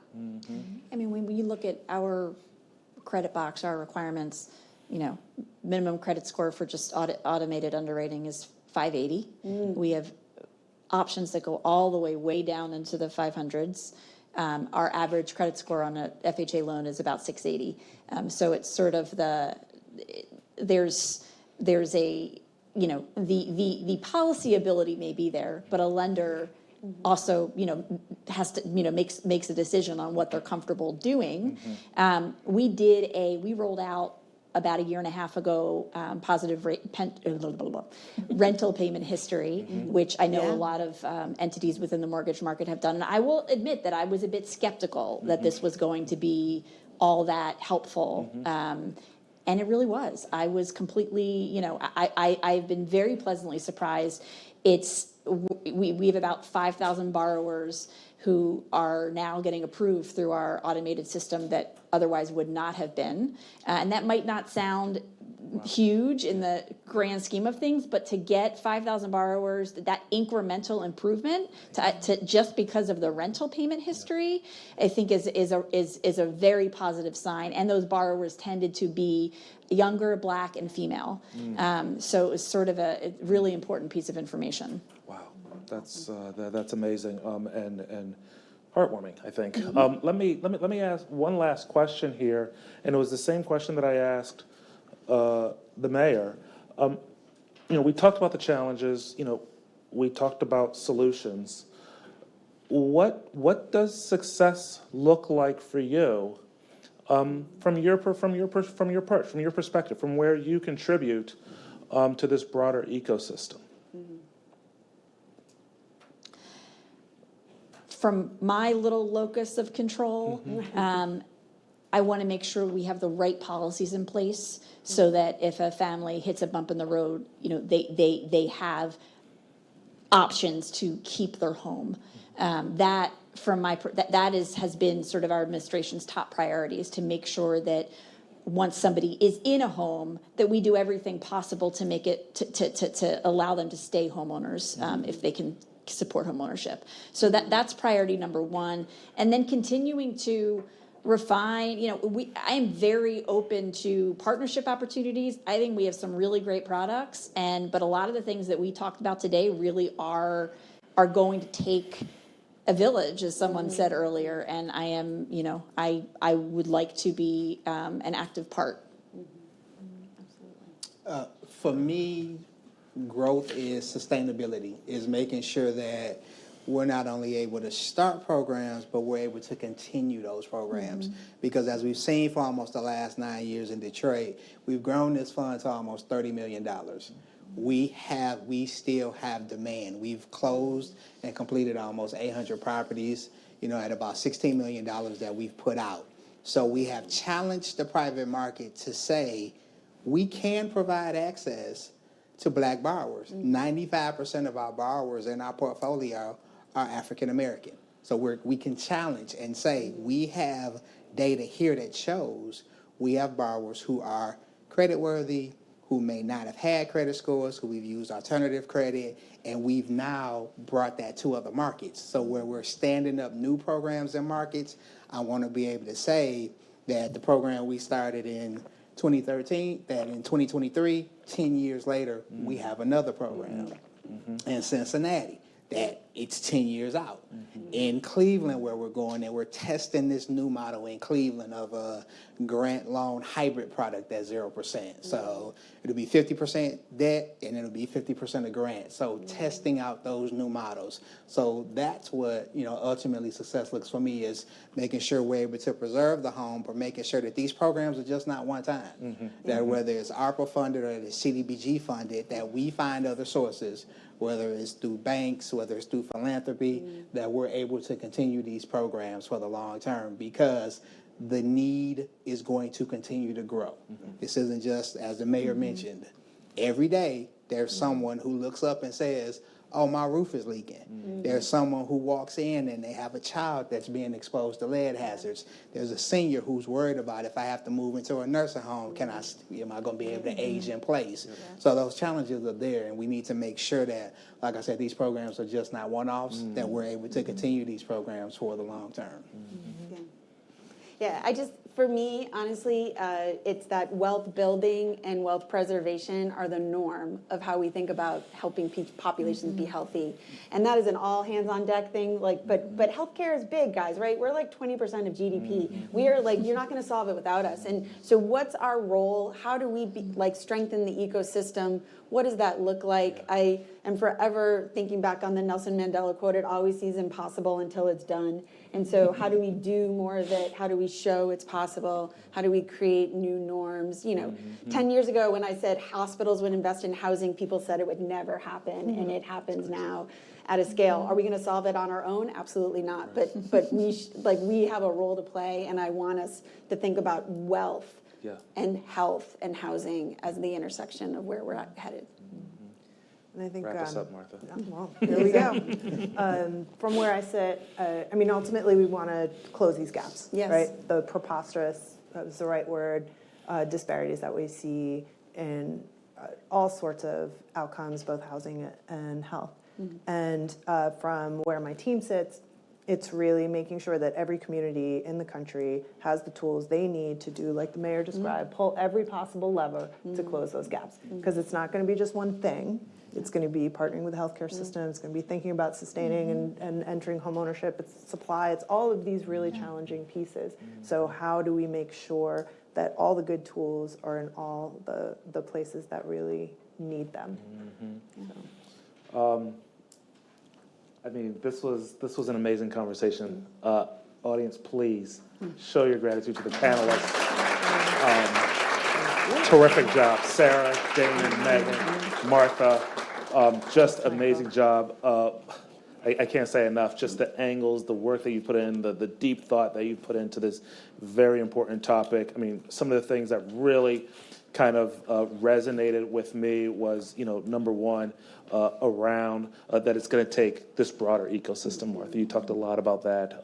Really kind of struck with me.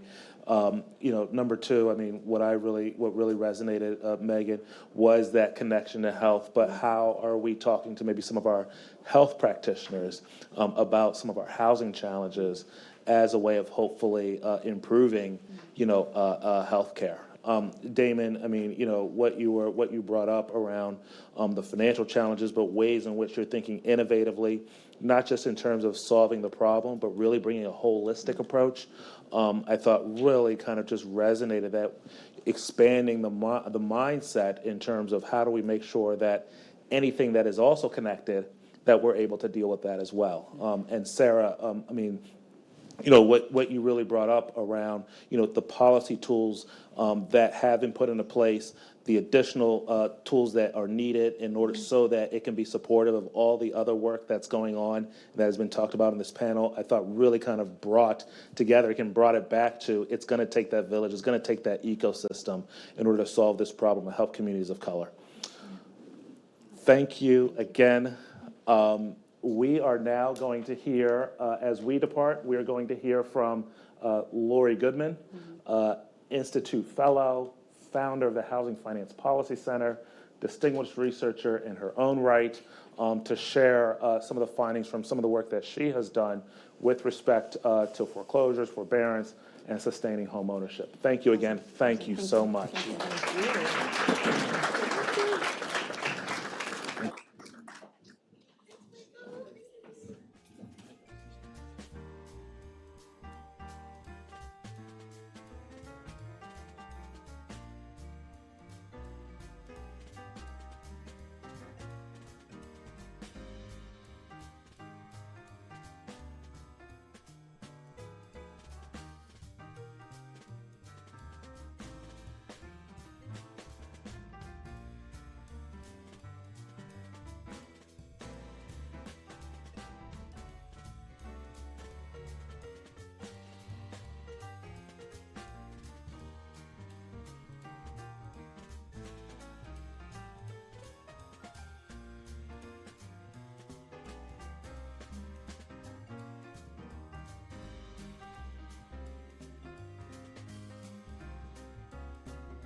take your seats. Could you unmute the lectern? Now it's unmuted. You can go. We're going to get started in a minute if everyone would take your seats.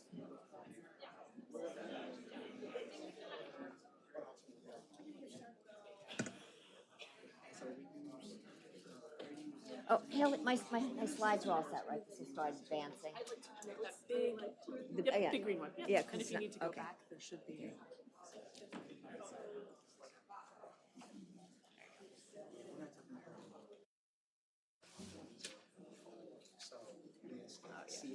Lori, I'm gonna. Okay, thank you. Are you just about ready? Yep.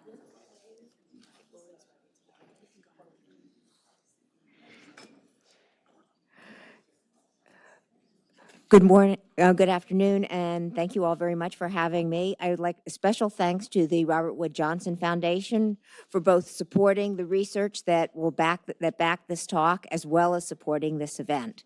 I'm going to be talking about improvements in foreclosure mitigation and the implications for the mortgage market and for reducing wealth disparities.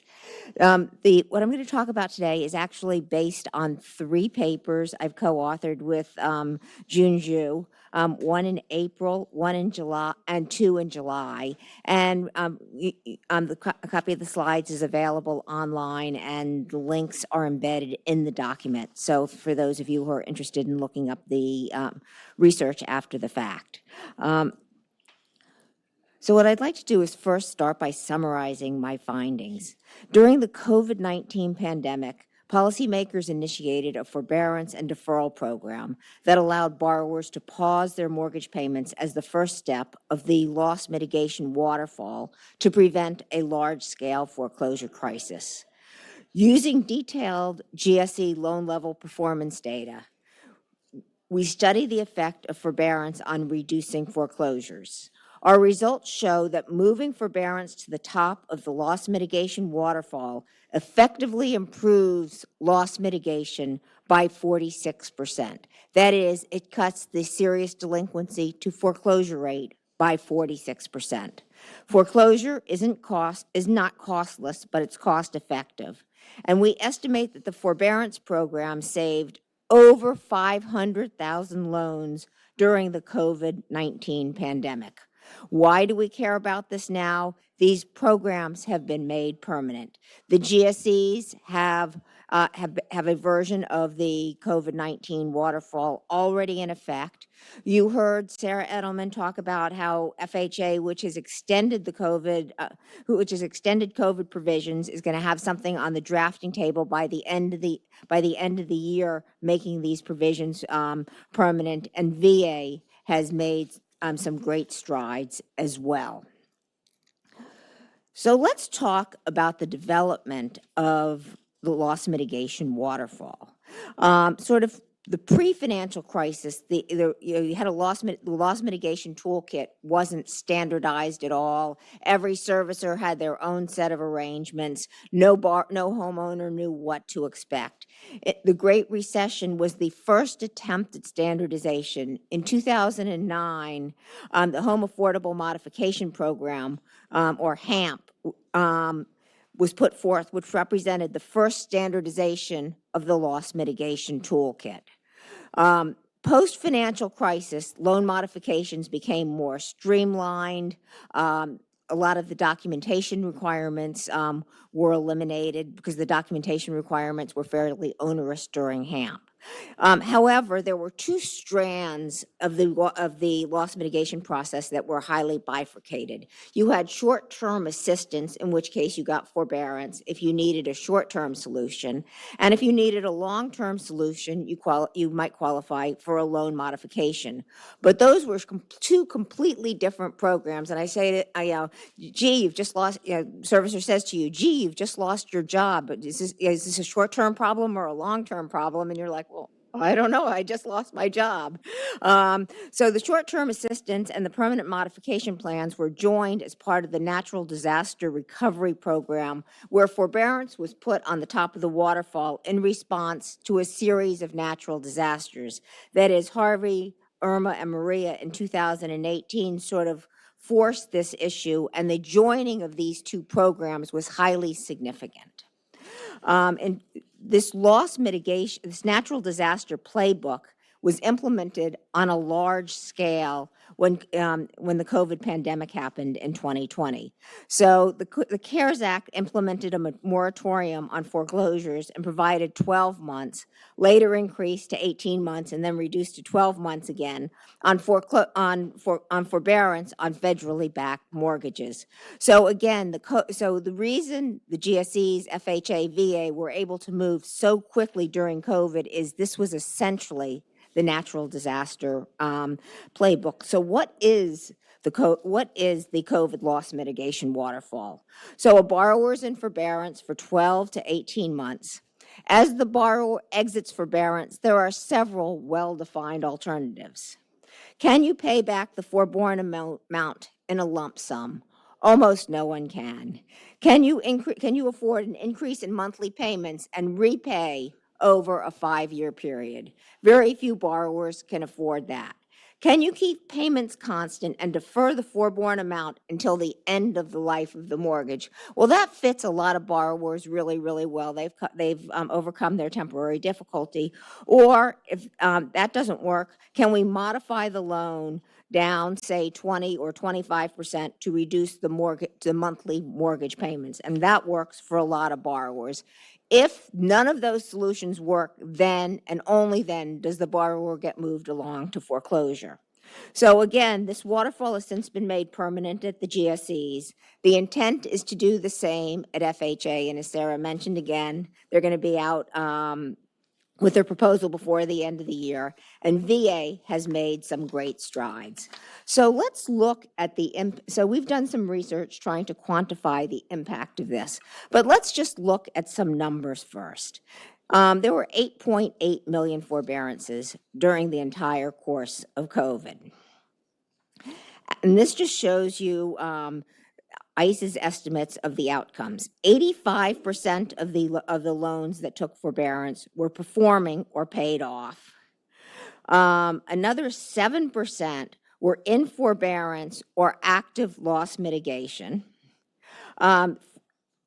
Those who are, there's another 6% where they're seriously delinquent, and only 2% are liquidated or an active foreclosure. So the 6% that are seriously delinquent or those that have liquidated or an actual foreclosure total about 8%, much, much lower numbers than anyone ever would have thought. So again, 85% resolved satisfactorily, 7% in forbearance or active loss met, and another 8% in trouble or lost their home. So far better outcomes than anyone would have imagined.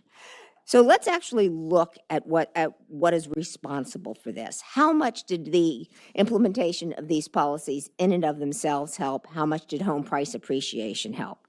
So what we did is we looked at the Fannie Mae loan level credit database, which has very detailed origination and performance characteristics through time. And we looked at 3 sets of loans. We looked at loans that were 60 days or less delinquent in January 2020. They went 90 plus days delinquent in 2020, and they selected forbearance. We looked at loans that were 60 days or less delinquent in January 2020. They went 90 days or more delinquent in 2020 during the pandemic and did not select forbearance in 2020. And then we looked at, and then as a comparison group, so we have the 2020 forbearance group, the 2020 no forbearance group. And as a comparison group, we looked at loans that were 60 days or less delinquent in January 2016 and went 90 days plus delinquent in 2016. So we followed those 3 groups of loans, each for 3.5 years. So we followed the 2 groups of 2020 loans through Q2 2023, and we followed the 2016 loans through Q2 2019. We then looked at what happened to each of those loans. Were they in foreclosure, or were they liquidated, or did they recover? And just as a definition, we define foreclosure liquidation as either foreclosure or liquidation or D 180 plus at the end of the period. So if you went delinquent in 2020 and in Q2 2023, you were more than 180 days delinquent, we counted that as a failed outcome. So this shows you overall liquidation rates. And you can see for the group that took forbearance in 2020, the liquidation rate was about 3%. For those that did not take forbearance in 2020, the liquidation rate was about 15%. And for the 2016 group, where forbearance was not available as an option, the liquidation rate was about 23%. So a huge difference between these three groups. Now, we also know there are differences in characteristics, which we're now going to control for. And I might add, I'm going to take Q&A at the end of this talk. So those of you who want to submit questions, you can begin thinking of them now, and I will try to get to them at the end. So this actually shows you, we look at liquidation rates by loan characteristics. So we divide by different mark-to-market buckets and by different FICO score. So we essentially look at mark-to-market LTV and FICO by buckets and compare, and as a first order, just look at a comparison of the forbearance rates. And just FYI, I'm going to be looking at mark-to-market LTV greater than 90. And FICO's less than 700 for each of these three groups. And this is the detailed result of that analysis. And you can see that the liquidation rate for the forbearance in 2020 group was 5.7%. It was 31.4% for no forbearance in 2020. And it was 38.8% for the 2016 group. And again, this is mark-to-market LTV greater than 90 and FICO less than 700. Now, we can do the same thing by home price appreciation, which I do here, and we look at different home price appreciation groups by FICO LTV. Home price appreciation since origination less than 0, 0 to 20, and greater than 20. And just to make life easy, I'm going to pick the 0 to 20% home price appreciation group, less than 700 FICO, and do a comparison on the next slide. You can see that the forbearance rate for the 0 to 20% home price appreciation, FICO less than 700, was about 4% for those who selected forbearance. It was 17.2% for the no forbearance group, and it was 20% for the 2016 cohort. So those are sort of the high-level statistics. Then we do some loan-level regression analysis, which the results are shown on this slide. So in our first regression, we control for absolutely nothing. We say, what's the difference between those that selected forbearance and those that didn't? And the forbearance group was 18.8% lower. Again, then we divide by then we put in a control for the 2020 group versus the 2016 group, and again, use forbearance as a variable. The difference is 11.7%. Then in our third set of regressions, we say, wait a second, we need to control for loan level characteristics, which are very, very different. So we control for loan level characteristics, including credit score, mark-to-market LTV ratio, interest rate, debt to income, loan purpose, origination year, state indicator, first-time home buyer status, occupancy status, HPA since origination, and delinquency status. And you can see we get a 10.6% difference due to forbearance. That is, the base liquidation rate, if you recall, of the 2000 vintage was 23%.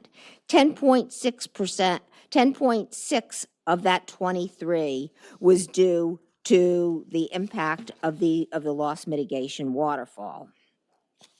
So basically, we could reduce the transition rate by 46%. That is 10.6% divided by 23. Now, why does this matter so much? Well, first, it has huge implications for expanding the credit box. You can think of a loss on a mortgage as being product of three variables: the rate at which you go current to serious delinquent, the rate at which the borrower transitions from serious delinquency to home loss, and then the severity on that home loss. So if we reduce the transition rate by 46%, that is 10.6 divided by 23, we can sustain a higher level of 90-plus delinquencies by the same amount, holding severity constant, and we can generate at least 300,000 additional.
And then we estimate the foreclosure prevention by forbearance. And now, so this set of tables shows you forbearance rates by delinquency status. And this is actually kind of interesting on the left-hand side of the page, because you can see that those that were D30 or D60 were very apt to opt for the forbearance program. Those that were current were much less apt to opt for it because they didn't think they would need it. Some did for preventative reasons, some did because they actually did need it. And those that were D90 plus, even though they qualified for the COVID programs, were less apt to opt for forbearance because they were already seriously delinquent. We then look at forbearance rates by race, ethnicity, based on LTV, FICO, and delinquency status, because we don't actually have this data, so we calculate it.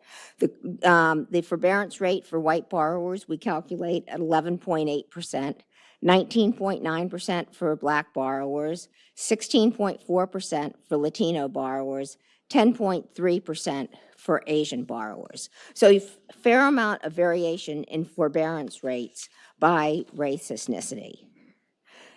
Now, so then let's look at, so we use American Community Survey data to get the share of loans by race, for each racial ethnic group. We look at our forbearance rate calculations. That gives us the number of forborne loans. And then we look at the percent of borrowers that actually need forbearance. And this is sort of a funny calculation because we actually don't know the answer to that question. So what we did is we looked at the percent of borrowers that took forbearance and missed at least one payment.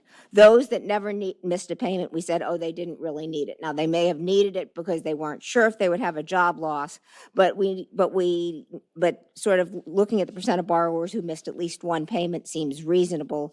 And you can see there's a small variation by race, ethnicity. So then we look at the number of borrowers who needed forbearance, and it was a little bit over 5 million borrowers. We then look at how many loans we saved. That is, we looked at the number of borrowers who needed forbearance. And then if you look at that last column, this is the forbearance effect or saved loans. That is, we assumed a 23% liquidation in normal times, and then a 46% reduction in that 23%. So this is the number of saved loans because of improvements in the loss mitigation policies. And these saved loans are disproportionately Black and Latino borrowers relative to the number of borrowers. We also show in that middle column how many loans were saved due to home price appreciation. And we assume that number is about 8% of the number of borrowers who needed forbearance. That's roughly the difference between the 23% liquidation rate on the 2016 cohort and the 15% liquidation rate on those that did not take forbearance in 2020, but the calculation's a little bit more complicated than that. But bottom line, you save over 500,000 loans because of the impact of improvements in the loss mitigation waterfall. And those borrowers are disproportionately Black and Latino. Now, when we look at, now obviously forbearance isn't costless. However, the forbearance savings far outweigh the costs. Forbearance does have its costs because borrowers who elect forbearance and are saved because of it, and borrowers who elect forbearance but wouldn't have defaulted in any event. The missed payments are deferred to the end of the life of the mortgage, and you have some additional fees paid to the servicer. The borrower who elects forbearance and defaults anyway, it extends the liquidation timeline. So using reasonable parameters, and the parameters are given in the appendix to that first paper, we estimate that forbearance costs are about 25% of the total cost savings. We believe this research has some very powerful conclusions. The introduction of forbearance and payment deferral resulted in a sizable decline, 46%, in the transition rate from serious delinquency to liquidation. We estimate that 535,000 borrowers were saved from liquidation during the pandemic due to this program. A disproportionate number of these borrowers were Black and Hispanic. The drop in the transition rate from serious delinquency to foreclosure could allow for a very sizable expansion of the credit box, at least 300,000 loans a year, but that doesn't seem to be happening. And we view that making these programs permanent is a game changer in terms of the ability of the troubled borrowers to be able to retain their homes. And the savings from the forbearance far outweigh the costs. So with that, let me conclude and take any questions you might have. Thank you very much for being a part of this event.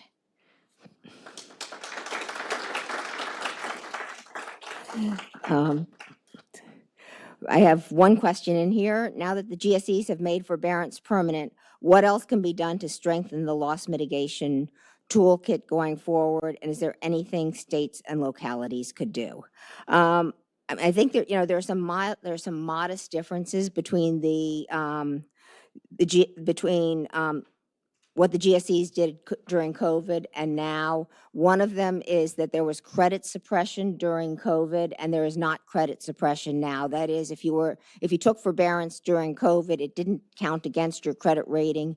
It now does. I think we need to actually study the effects of that and see how much that reduces the take-up rate, and see if a lot of those people who need forbearance don't take it because they're worried about the credit aspect. And in terms of anything state and localities could do, I mean, I would just encourage housing counselors to make sure their borrowers know these programs are available and make sure they talk to their servicers. The servicers are all very, very diligent about reaching out to borrowers at this point, but borrowers are sometimes suspicious of their servicer reaching out to them, even when the servicer is trying to help. So encouraging borrowers to take the call from their servicer, that the servicers really are there to help. With that, let me conclude, and I would like to actually call up the next panel, panel 2, which is going to be moderated by Shanti Abedin, the Vice President of Housing and Community Development at the National Fair Housing Alliance. Thank you all very much for being here today, and a special thanks to the Robert Wood Johnson Foundation.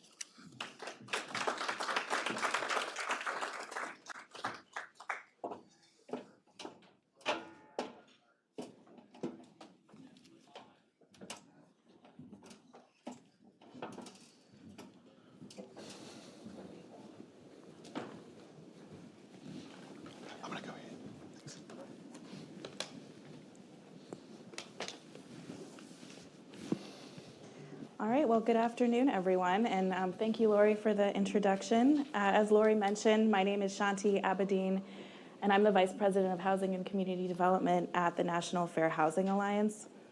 The National Fair Housing Alliance is a national civil rights organization dedicated to ending housing discrimination in all of its forms, and also addressing the lingering impacts of housing discrimination that has happened historically and is ongoing in our communities across the country. So the topic of today's panel, which is all about the impact of climate risk on health and wealth in communities of color, is a really, really important one for us at the National Fair Housing Alliance. And we are really focused on how the issue of climate risk on health and wealth outcomes, particularly when we talk about homeowners of color, is really at the forefront of our conversations today when we think about risks that are facing sustainable homeownership. And as we see worsening climate-related disasters, heat conditions, the related insurance and home maintenance issues that we know affect homeowners of color more acutely due to historic rates of discrimination, historic segregation, and disinvestment in communities. This conversation is really, really important and timely. And so we have a really great panel lined up for us today to talk about these issues and dive into, really unpack some of the challenges that we are all facing with regards to climate, and to help us really point to some solutions that we can all look to implement. And so for our panel today, we have next to me Christopher Tyson, who is the president of the National Community Stabilization Trust. We have Andrew Rumbach, who is the senior fellow and co-lead of the Climate Communities program here at the Urban Institute. And we have Jacob Corviday, there at the end, who is the senior principal at RMI. So thank you so much for joining us for this great conversation. And I think we should start by hearing a little bit from each of you about the perspective that you're bringing to this conversation around climate risk and how it's impacting homeowners of color. So I'm actually going to start with you, Jacob, at the end there. Could you tell us a little bit about how you all at RMI are approaching issues related to climate and protecting and preserving homeownership for households of color? Yeah, happy to. And thanks. Great to be here. And got to keep it lively here at the end of the afternoon as lunch settles in for everybody. I'll start with this, that I think that a lot of things that we talk about in this space, when we think about what does it mean to win, there's a lot of solutions talked about in this space. That means we're actually going to fail. We talk about often we're faced with having to come up with short-term solutions. If the short-term solutions do not also solve long-term problems, then we're actually setting ourselves up for future failure. So I'll get into a little more of that later, not to start too pessimistically, but to say what we really try to focus on are things that combine both of those, right? Things that will solve both short and long-term solutions. We take a systems approach to do that. I'm loving that this and the previous panel and other stuff has had folks from a wealth of different backgrounds, because I think we need those different perspectives to make that happen. So some of the things that we do, with RMI, we're founded under the name Rocky Mountain Institute. We're a global nonprofit that works on energy and climate issues, and based here in the US. And we have been doing a number of things in this space. One is that we look at, when we talk about like resiliency issues for housing, for example, there's two major factors. One I think about is like, when can we intervene? So one spot is really the primary things are like at time of repair, which is when most people are actually making upgrades to their homes, or at time of home sale. So this is when we get into the mortgage market. We work in both those, but I'll say in the mortgage market, we've done a bunch of work with the GSEs and are part of the Underserved Mortgage Market Coalition to try to help create solutions that can use that financing solution to solve a whole host of these other problems. It's often the cheapest, easiest financing piece, and the costs work out very well for doing that. And specifically, there's ways that in the energy space, there's often a concern that if you're going to bring transparency to the energy burden that a household might bring, then you're going to end up punishing communities of color or low-income communities. And so we really work to try to come up with solutions that say, let's highlight that instead of burying it, but then also provide the solutions at the same time. So that instead of being left with that burden, we're actually bringing the solutions that can solve the problem at the time of mortgage. So things like the some of the green mortgage products also can be doing for resilience, things like that. But we've got to improve the system to deliver that to people. So when to intervene is one big question we look at. Another question is, what do we mean by home resilience, and what do we have to do there? And so one thing that often comes to mind for people in the energy space, at least, is solar and storage. This is a great thing to do. don't disagree. That's a good move. The economics have changed so dramatically and continue to improve in this space, so there's a lot to be done there. But what people often miss in that space is the importance of the structure of the building itself. And that is a critical part of resilience. And so one of the things my team developed a little while back was a new way of recognizing energy-related resilience around this called hours of safety. We looked at the fact that most often power outages are happening during extreme weather events. And how many hours of safety do you have in that house before you're in a dangerous condition to be occupying that house without power? And so we developed that. We worked with EPA and DOE on that, and it is now integrated into a bunch of energy modeling software to make it very easy.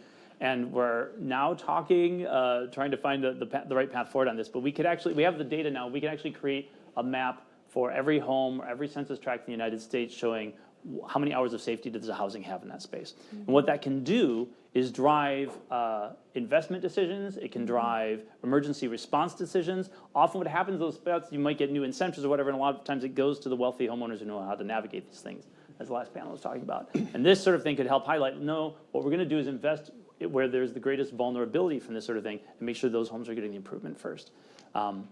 There's a whole host of other things we're doing, but I'll stop there as a sort of example of some of the things that we do.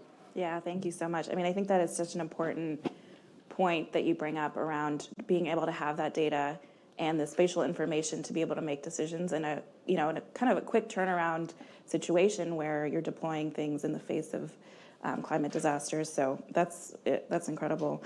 Moving to you, Chris, you all at NCST also make the explicit connection between homeownership and the racial wealth gap. And so how are you all looking at the issue of preserving and protecting wealth building opportunities for buyers of color and homeowners of color? Thank you, Shanti, and thank you to the Urban Institute for convening this and having NCST as a part of the discussion. NCST began in the last crisis in 2008. We were established primarily to address the glut of bank REO properties, and we facilitated a way to transfer those properties to community-based nonprofits who in turn return those properties to market in the form of affordable homeownership opportunities. We began that work in 2008. Over 300 partners nationally and 28,000 transactions later, our mission has expanded to meet the needs of the current crisis, which is one of supply and increasingly one of climate vulnerability.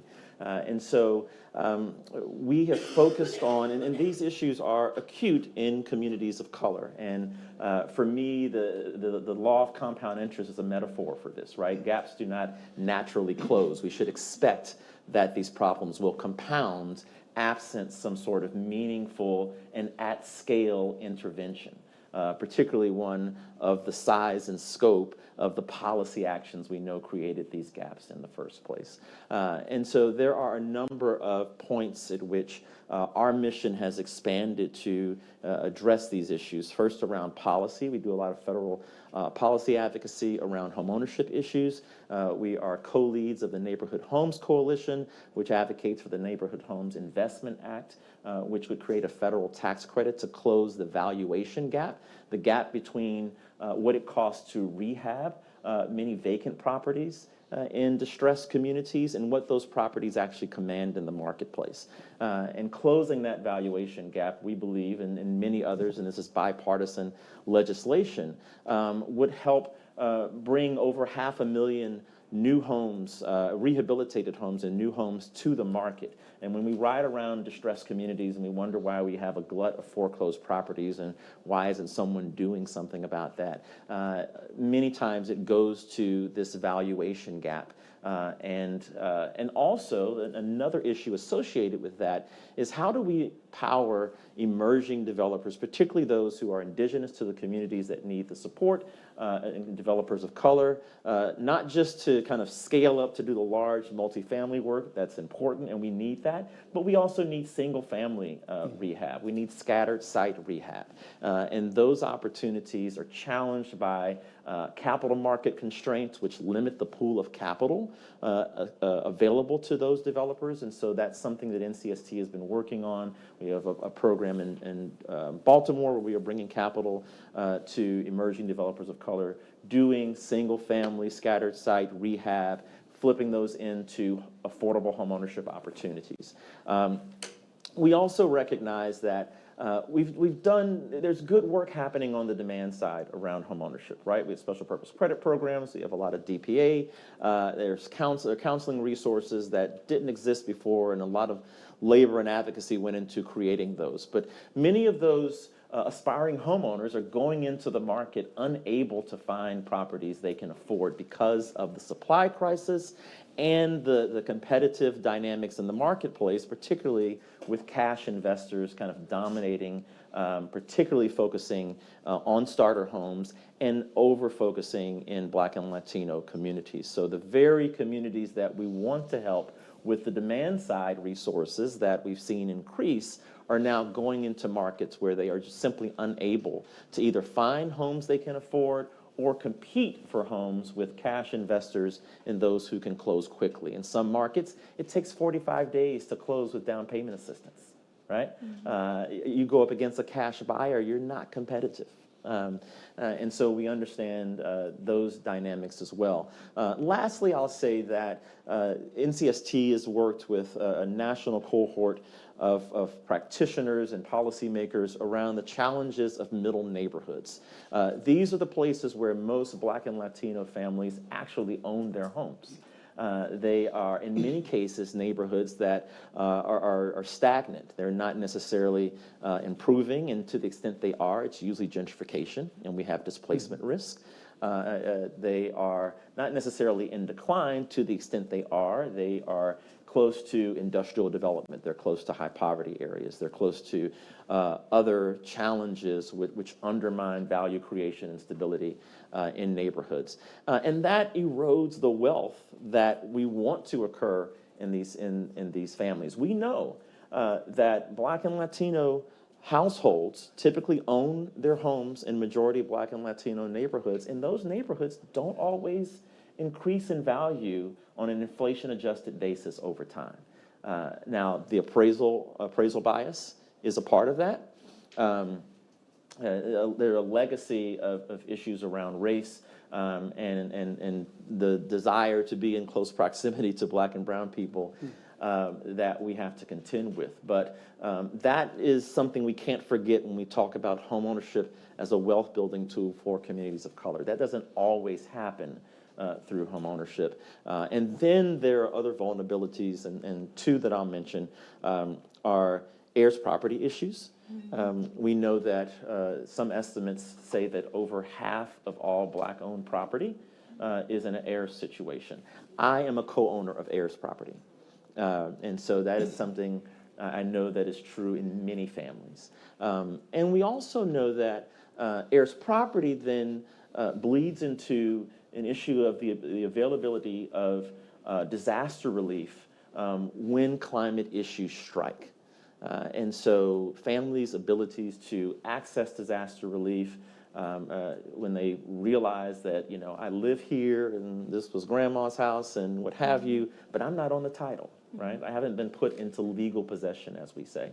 And so those are just a handful of issues, I think, that are impacting the preservation of wealth, communities of color, and things that NCST is really focused on. I have more, but I know we have more questions. Yes, we certainly do have more questions. And Chris, I appreciate you laying the stage so much around the comprehensive nature of the issues that are facing communities when we're looking at the existing housing stock and all of that. We'll get into it, but all of that really does get exacerbated when we think about issues around climate and some of the vulnerabilities around climate that are particularly focused in communities of color when we're talking about single-family home, when we're talking about older housing stock, and when we're talking about things like displacement risk and the inability to be able to access recovery funds if there are things like heirs property issues, which we've seen play out and really have a disparate impact on households of color, particularly in the South and other areas. So we will definitely get into more of that in the next round of questions. But I am going to go over to Andy next and just see, Andy, turning to your work, which focuses on the understanding of sort of the national picture around some of these climate-related issues in homeownership. What perspectives are you exploring nationally that kind of shed light onto this discussion? Sure, thanks. And I very much empathize with, I have a lot to say. And I chose 5 things to say. But no, so I'm representing the Climate and Communities team here at Urban. And so we're a group of researchers who focus specifically on climate, but we really work with folks all around. I mean, climate is, and a lot of disasters, I mean, it's just everything sort of on steroids, right? It's everyday life and everyday inequalities sort of squeezed and compressed and made evident. And so in the housing space and households of color, everything that is an issue is also comes to the fore with climate. And so we're working in a number of different areas, but I wanted to choose sort of 5 big picture topics that we have bodies of work around that we think are particularly important for the topic that we're talking about today. So, I mean, first of all, and this is the most obvious, we're just really thinking about the growth in the number of disasters, the costs of those disasters, and the geography of those disasters. And I mean, a lot of home ownership among communities of color is in exact same regions of the US where we're seeing growing climate threats. So South and Southeast especially, we're seeing a ton of costs, and we're worrying about,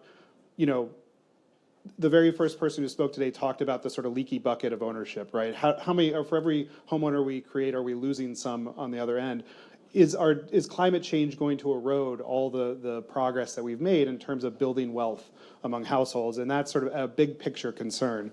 And then, of course, at a smaller picture, it becomes very expensive to create climate resilience in houses. And that's something, again, when you're talking about especially many working class, middle class families, that, as climate makes housing a higher cost in life, there's clear equity concerns. And again, we're worried about losing people from ownership.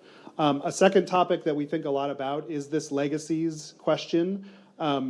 I'm a land use planner. Most people start to fall asleep when you start talking about land use, but there's a very real history of racial segregation in this country driven by a lot, and not just zoning. Zoning's one part of it, but racial covenants and discriminatory infrastructure policies. There's a lot of histories in this country that led to what most people in the housing community traditionally talk about all the time in terms of costs and ownership levels. But in the climate community, we need to talk a lot more about where are communities starting from in terms of their climate challenges, and which communities have historically had the kind of discrimination where it's going to cost a lot more to become resilient in those places on a per capita basis, and our policies need to reflect that. So there's a lot of good emerging work, but this is one of those areas, like with a lot of land use planning, it's very local. So we might have a study from Minneapolis or a study from Detroit, but what can we say nationally about the number of homeowners of color who are in neighborhoods that were formerly redlined and now faced elevated flood risk? That's a more difficult question to answer, but it's a question we need to answer to really calibrate our federal policies in an equitable way. Let's see, number 3, this is especially close to my work. We talk a lot about the sort of kaleidoscope, if this is like, that's a very nice way to put it. We have a lot of different federal programs that come together to help people after a disaster with their housing. They're very uncoordinated. They tend to really work at odds with one another in many cases, and we don't know nearly enough about how those programs work or don't work for different kind of homeowners. Insurance and savings are the number 1 and 2 protections when somebody experiences a disaster, homeowners experiences a disaster, and then you start getting into these federal programs as the next backstop. And again, as we've been hearing all day, savings and insurance issues are really problematic in a lot of these communities that we're talking about. And so how are our federal programs working or not working for homeowners of color? I suspect from a lot of my work, which is very close up with specific communities, that we are doing a very good job with some very low-income households, and higher-income households do really well themselves for other reasons. But there's this middle group, many of whom we're talking about today, that really get lost in the federal policy. And again, we just don't have the kind of data we need to answer that question. Lori talked earlier about this incredible study of being able to track down to a percentage level the number of people who are forbearance saved them from maybe losing their home. Historically, FEMA has never shared any disaster data on the individual basis with any researchers. And so we don't have any kind of national study that actually connects individual homeowners to very specific outcomes long-term after disasters. We have to estimate everything from population. That's a huge problem for actually answering some of these specific questions. I have 2 more, but I'm going to go super fast. Take your time. We're thinking a lot about stepping away from the individuals and the households to the community. We're thinking a lot about changing housing market dynamics. Some people call it climate gentrification, whatever word we're going to use for it, but we know that climate is going to change housing markets. And how they're changing housing markets and how that shows up, how do we observe it among all the other things happening in the housing market. Really important work and difficult from a research perspective, but again, is vitally needed. Neighborhoods need to know if 10 years down the road, they're about to lose homeownership among households of color because of climate gentrification, and we need to get out ahead of that problem. We're much too reactionary in most cases. And then lastly, we're talking a lot about manufactured housing. I love my housing colleagues. I consider myself a sort of houser adjacent. But housers often think about homeownership as stick-built, site-built housing. Manufactured housing is probably one of the most important pathways to homeownership for many households of color, especially among Latinx households.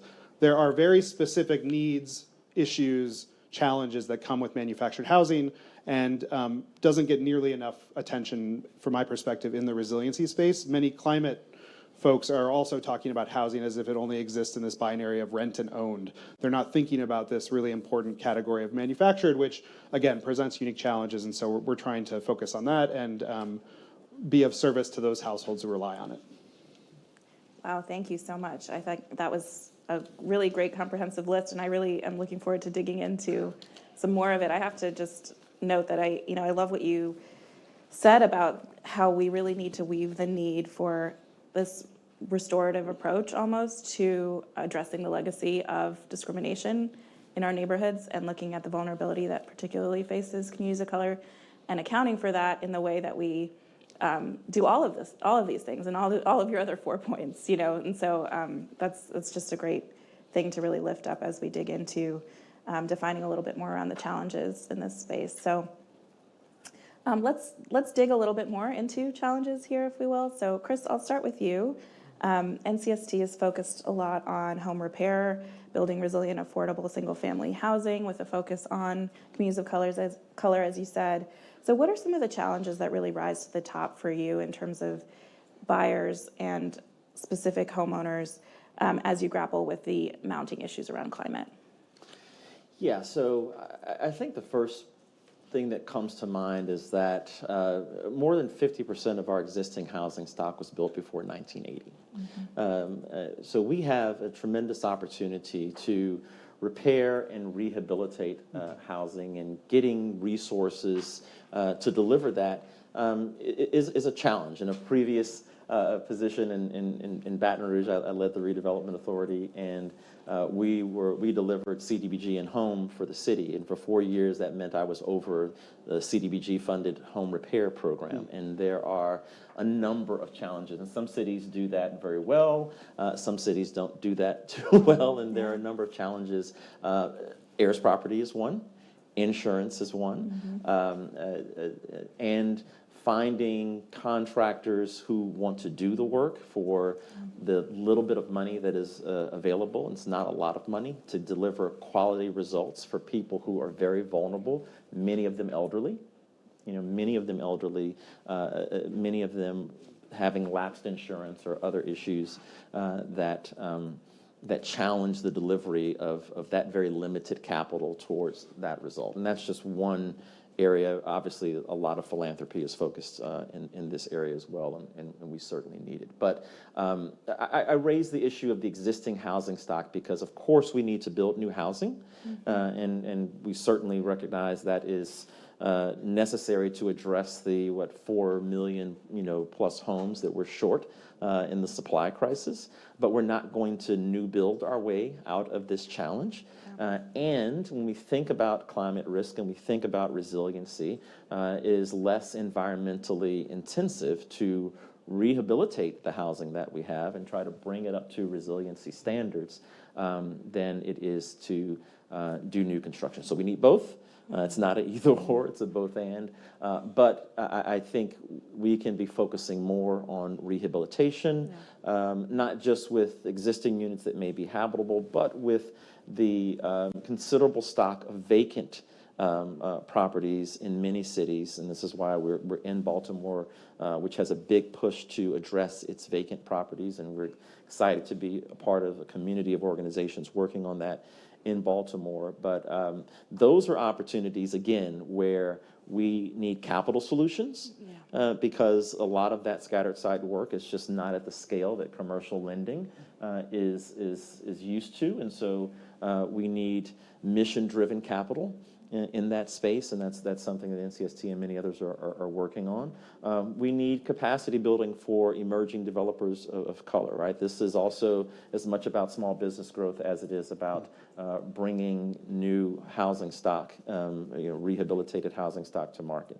And the last thing I'll say, just on repair and kind of climate issues. I'm from Baton Rouge, Louisiana. My family originated in what is called the Bottom. That is the original black neighborhood of Baton Rouge, and it's called the Bottom because it's right there. Baton Rouge sits at an inflection point in the Mississippi between where the levee system starts. Northern part of the city is on the bluff. If you've been to Southern University, you're looking down on the river. By the time you get to downtown, you're looking up at the river from the levee, and the Bottom was there. It was the lowest lying property, and that's where black settlement first occurred in that city. Similar to the lower Ninth Ward in New Orleans, where black settlement existed on some of the most vulnerable properties. Yeah. So many places that we have black and Latino communities, it is on some of the most vulnerable land. Where it isn't on the most vulnerable land, we're seeing these climate gentrification issues where people are retreating to higher land where those communities may be and displacing folks. So a lot of these cycles of discrimination and disparity are replicating in real time as we're trying to address these issues. And so we have to at least name them, but I think there are a number of approaches we need to embrace quickly to address them. Yeah, absolutely.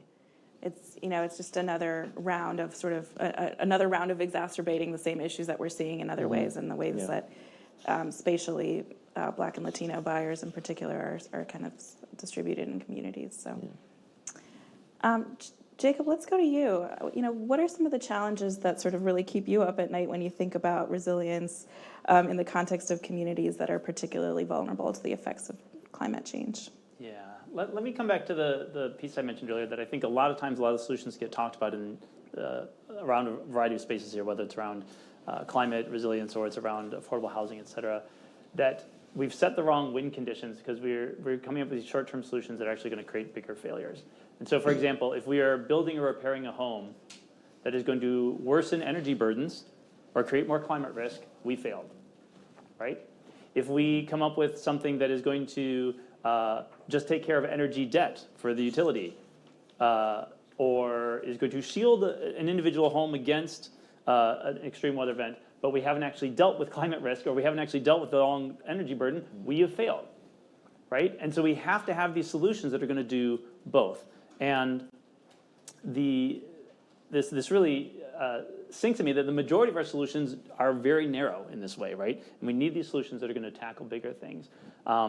When I think about some of the work we've done in the mortgage industry, we did an analysis and we looked at the cost of what people are looking at for taxes and insurance on a home, right? So this, PITI has to be taken care of in mortgages. We know it's a risk. We know it's a lending risk. We have to look at what those impacts are. But when you include the cost of energy, it's often dwarfs the taxes and insurance on a home. Mm-hmm. But the mortgage industry does not account for it, right? This is a huge failure. And so we talked earlier about, do you eat or do you pay a mortgage? It's also often, do you pay the utility or do you pay the mortgage, or eat, or pay your health bills, right? And like these things are all in tension with each other. And we found that was worse for communities of color, right? Like what we saw as we go down the income spectrum, that energy burden gets worse and worse, and it's especially worse, even worse yet, for communities of color, right? And so this is a major issue. We did another analysis that looked at extreme energy poverty. 1 in 7 households in the United States lives in energy poverty, while the average person in the United States spends about 3% of their income on energy. 1 in 7 spends more than 10% of their income on energy. So if we're tackling these other mortgage or affordability issues without talking about energy, we have failed. And similarly, if we're going to help protect a house against a climate risk, but we're not actually addressing the climate crisis, the risk is going to get worse. I don't care how well you've built that house. If it's going to be 7 feet underwater in a few decades, it doesn't matter, right? And so we have to think. Now, the good news is we can do these things, right? I mean, we can actually come up with solutions that are going to not only improve the structure so it's more resilient to wildfires or hurricanes or whatever it may be, while also improving the energy performance of that home, right? That are going to keep it safer, are going to lower energy bills, that can actually reduce toxins in the home through electrification, so we're reducing health impacts. All this can help. We've seen in the emergency space that for every dollar spent in prevention, you can save $13 in responding to a disaster, right? So these things sometimes seem too hard because they're all layered on top of each other. And it seems like, look, we're having a hard enough time doing this piece. How are we going to do it with a layer?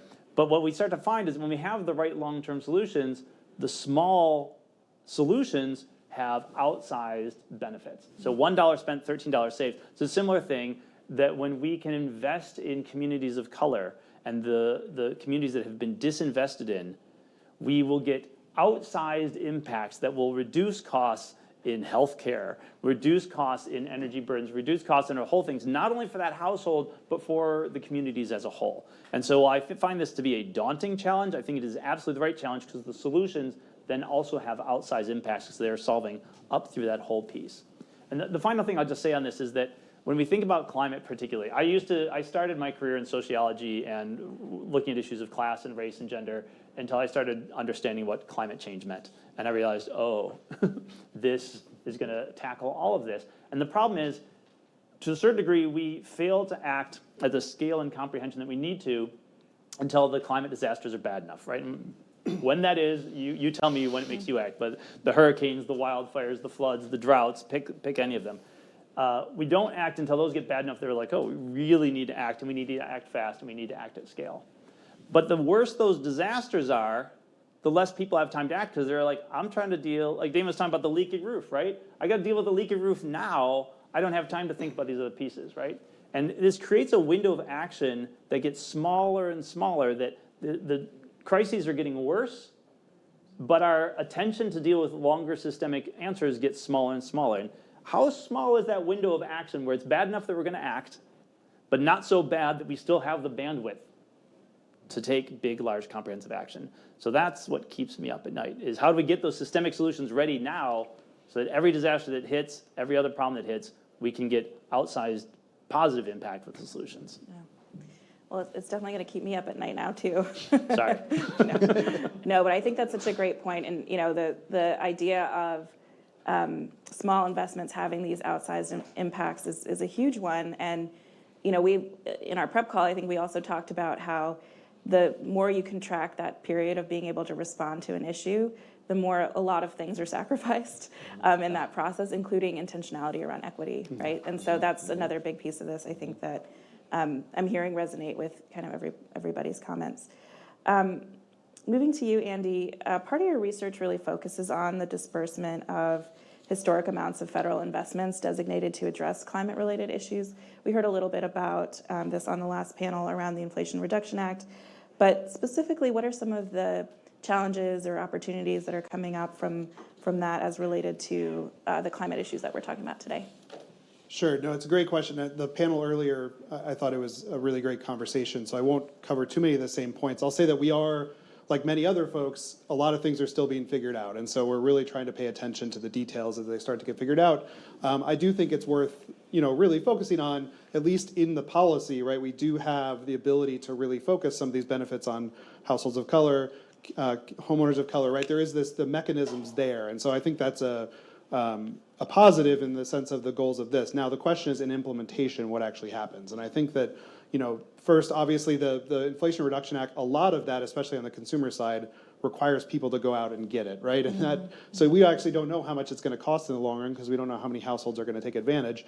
As that data starts to actually come in, what are the kind of issues we're going to see in terms of differential uptake of those programs? Is it only going to be the households that we think of traditionally as having the time, capital, knowledge, connections to upgrade, or is it going to be the kind of communities that could benefit most? I think we're also, one of the things that we're thinking about is, and we have a small project I'll describe, where we're really trying to think about a little bit up from the household at the neighborhood level.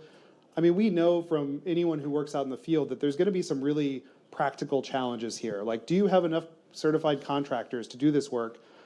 And are they discriminating against neighborhoods of color or not, right? So we really need to think about where, there needs to be spatial strategies for implementing this, not just counting up the number of households that participated. And so one of the projects that we're working on is just looking at, okay, if you start to look at this intersection of homeowners of color, energy burden, and then eligibility for the Solar for All project. And you look at it at a city level, like we're looking in Houston and Chicago, which specific neighborhoods could you get the most bang for the buck? And you might want to do a workforce development program. You might want to do a specific outreach campaign to educate homeowners. You might want to, really train up housing counselors to know these programs, right? So little things to start to get ourselves in the right position, but I think like a lot of issues, so much is being figured out right now.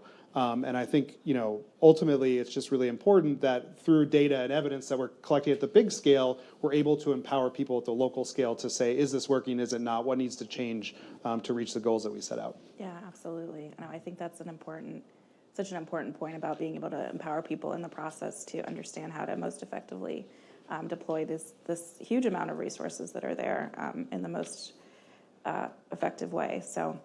I do want to turn to a huge topic in this conversation, which is around homeowners insurance. So we've touched on this a little bit throughout the day, mentioned it in passing. And, at the National Fair Housing Alliance, we have a long history of working with folks in the homeowners insurance industry to ensure that home buyers and homeowners of color have fair access to the homeowners insurance that they need, both to be able to purchase in the financing process, and then to be able to afford it and stay in their homes, right, and be resilient in their homes. And so issues that we've seen in the homeownership, for people in homeownership in this space have included things like insurance companies denying or limiting coverage due to the age of homes. So we've talked a little bit about that. Having minimum values for the homes when they're denying or deciding to offer coverage. Things like restrictions on guaranteed replacement cost coverage because of the difference in market value for replacement costs. And so, over the years, these issues have always kind of been there, right, around the challenges particularly for households of color when some of these intersectional pieces around the age of home, value of home, et cetera, that we know are seated in historic discrimination. And so we've done a lot in terms of, enforcement of the Fair Housing Act around insurance, compliance with the Fair Housing Act around insurance to really look to improve the ability for homeowners of color or purchasers of color to be able to buy homes, obtain homeowners insurance that isn't too costly, that isn't prohibitive to their ability to thrive in homeownership and to grow wealth in homeownership. And so now we're finding that insurance issues are, of course, front and center as we're particularly looking at issues around climate and those mounting issues around climate. And, we really have to be thinking about the patterns of insurance redlining in the past and how that can kind of be continued to brought to the forefront as we look at climate issues today. So we know that property insurers casualty insurers are becoming more unprofitable, that there's reduced coverage in areas where there are extreme weather events, higher charges for homes that don't have resiliency features, that are not energy efficient, for homes in areas with poor infrastructure, older homes, as we've talked about. So, with all of these kind of things staring us in the face around homeowners insurance and climate, how are you all seeing mounting issues around homeowners insurance play out, and what are some of the key things that you've been looking at? And I might start with you, Andy, if you don't mind. I think like most people in this, I see the insurance issues from the household level, right? At the end results. There's a lot of smart people who know a lot about insurance markets, and I'm trying to learn as much as I can, but I think I probably represent a lot of people watching where I'm trying to learn a lot about insurance right now and listening to a lot of smart people talk about it. I will say, I've worked in the flood space for a long time, since Katrina, and so what is most worrying is that we see, just like flood insurance historically was unavailable, therefore the government stepped in and created a national flood insurance program, and all of the challenges that come along with that program, including very poor uptake among a lot of people. Now we see this as a potential threat in other hazard areas like wildfires. Are we going to need a national wildfire insurance program? This is not how many countries in the world do this. When you purchase homeowners insurance, you're covered for different events. And so it's concerning overall for our country. It's concerning for equity for the reasons you just laid out. The other issue I just wanted to flag that we're really seeing, there's a study we're doing right now of folks who lost their homes in the Marshall Fire in Colorado, which was in 2021. Over 1,200 homes were destroyed. It's a study we're doing with University of Colorado and folks at Duke University. But we're tracking homeowners over time, and we have over 1,000 that have been responding to a survey that we've done now 3 times. And underinsurance, this is a population that is generally well insured, but underinsurance is the #1 challenge to people recovering in that disaster. Folks' policies don't cover the cost of replacement. It's way out of date relative to inflation, and construction has gotten very expensive. And so you start to think, is who's most vulnerable to underinsurance? Well, it's people who are retired and are on fixed incomes. It's lower income households, right? It's many of the same. And that population is probably the most able to manage an underinsurance crisis.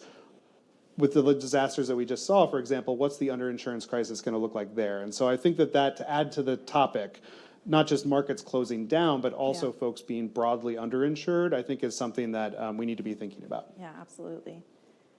Any other thoughts on homeowners insurance from your perspectives, I'll Jacob? just toss in that, I mean, we're just starting to scratch the surface on this as well, and looking to do more work in this space, but there are alternatives. I mean, right, because the problem is not only are people potentially underinsured, but they're sometimes just not insured at all, and that can threaten home ownership in and of itself, right, or the ability to get a mortgage, et cetera. And so we've been looking at different insurance reforms or insurance alternatives, right? And so there's like parametric insurance, which is designed for dealing with these sorts of disasters, where it's a different structure to how the insurance is laid out so that it can address the disaster without creating the huge volatility of unknowns that the insurance company is otherwise looking at, saying, well, then we won't touch it at all, right? So it allows a play here to deal with the disasters in a viable way. Also, there's some like community-led coalition insurance programs, often using parametric insurance as well to try to tackle this. And I think that gets really interesting from my perspective, though I don't know enough about it to be intelligent about it. But because of the potential for more community ownership and community engagement around the work. And then I think ultimately this gets back to some of what I touched on very briefly before with changes we'd like to see among the GSEs and around the mortgage industry, which is that if we can highlight these issues, again, there's always this concern with energy and in climate risk that, look, there's a lot of other things that we can't deal with here, and we don't want to point out a problem. That's good concern. Energy, particularly, people often come up and say, but there's a lot that's based on people's behavior, so we just can't really touch that. That's a smokescreen. Yeah. It is true that people's behavior can have a big impact, but it becomes this way of just being hands-off on this issue that has impacts on all these other affordability issues. Absolutely. And so if we can create this transparency and then make that transparency easily linked to the tools that will solve it, right? And so again, the GSEs have tools to solve these wrapped in the mortgage piece, but they're not used. And they're not made easy. This is where we get to universal applications, other things. We need to simplify the process, make it easy so that when you're getting a mortgage, if you're at a climate risk and an energy burden risk, it's really clear. And instead of that, therefore, punishing you on the insurance and mortgage side, you solve it. And at least in some markets, if you solve it, then you can get the insurance, or the insurance premiums go down, and it actually helps solve that insurance piece as well. Yeah. Yeah, I don't have much to add. I'm like both of my fellow panelists here. It is something we are working to get our arms around. Yeah. But as we talk to partners and hear anecdotes, I mean, I think there is regional variation depending upon the types of exposure that you have in a particular geography. One of the things I'm curious to see, I think we get hurricanes in the southeast. The West Coast is on fire. I think what happened in Asheville, which was not a place that, at least, and I've been to Asheville once in my life, so I'm by no means a local. So feel free to tell me. Everybody saw it coming. No, but no one saw it coming. You're totally right. Right? No, it's true. And so now we know that none of us are immune from these types of catastrophic events. And I'm thinking, how do you flood in the mountains? But it is happening, right? So I wonder if we're going to see a nationalization of the types of pullouts, withdrawals, catastrophic, kind of just dramatic premium increases that we've seen in some areas, or just outright denial of coverage. Yeah, it's definitely. Put at the forefront with the Asheville example for sure. So We only have a few more minutes before we do want to turn to audience Q&A, so I do want to encourage Q&A from the audience if you have any to put it into the QR code system there. But I do want to just touch briefly on some solutions and what really you're elevating as both policy and programmatic solutions in this space. And maybe Jacob, I would start with you to see kind of what's been promising in this space and what are you seeing work around the country that you want to elevate? There's so much, but I will just touch on a couple in the interest of brevity. One, I will say, we talked in the last, folks talked in the last panel about the Inflation Reduction Act, and there's just a wealth of materials there that we can move. Up front of mine are the home energy rebates and the Greenhouse Gas Reduction Fund. Both of those huge tools to actually address exactly these problems. States are developing their plans, rolling them out now. There's still a lot of room to tweak those. Hope to see those come out in the right space, and we've been providing support to folks on that. Another spot is the whole potential of microgrids or community solar programs or things like this, right? We did a bunch of work in Puerto Rico before a number of the devastating hurricanes there, and then got to see the results of these places where people were in massive power outages, and these places with these microgrids of solar and storage become these critical resilience hubs for a much broader community. And we're seeing lots of cities now starting to develop these microgrids and resilience hubs. Excited to hear from Representative Hollis. We've been doing some work in Alabama to explore this right now, but happening all across the country. And there's a lot that states and cities can do to unlock that more, because right now our utilities and our utility commissions don't always make it easy. And there's ways to help just recognize that that provides a real value. And the thing I love about this, whether it's on a household level or a community scale, is when people think about resilience, when I talk to people, like just in the neighborhood about it, the first thing people often say is I need to get a diesel generator. And it's like, great, you're gonna spend the money for that, and it's gonna sit there unused, hopefully forever, but at best to be used a few times. When you invest in these sort of things, you've got a resilience answer, but by the way, it's also then saving or making you money year after year, all the rest of the time. And so those are some of the things I'm really excited about. Yeah, absolutely. Andy, what about you?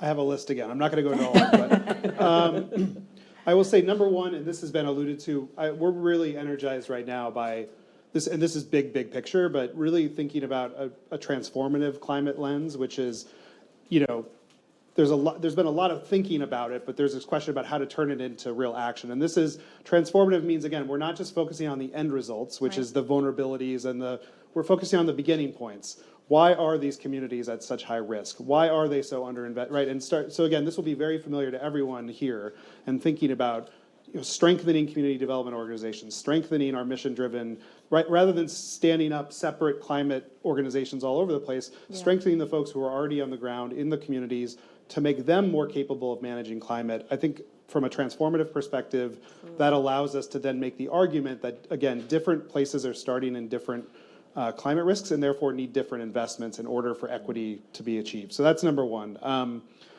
Number two, we're thinking a lot about, we need to really think about how do we democratize climate data. We're seeing a really troubling trend. It's either troubling, I'm not sure, the troubling is maybe not the right word, but there's a lot of private companies popping up that are creating the best climate data.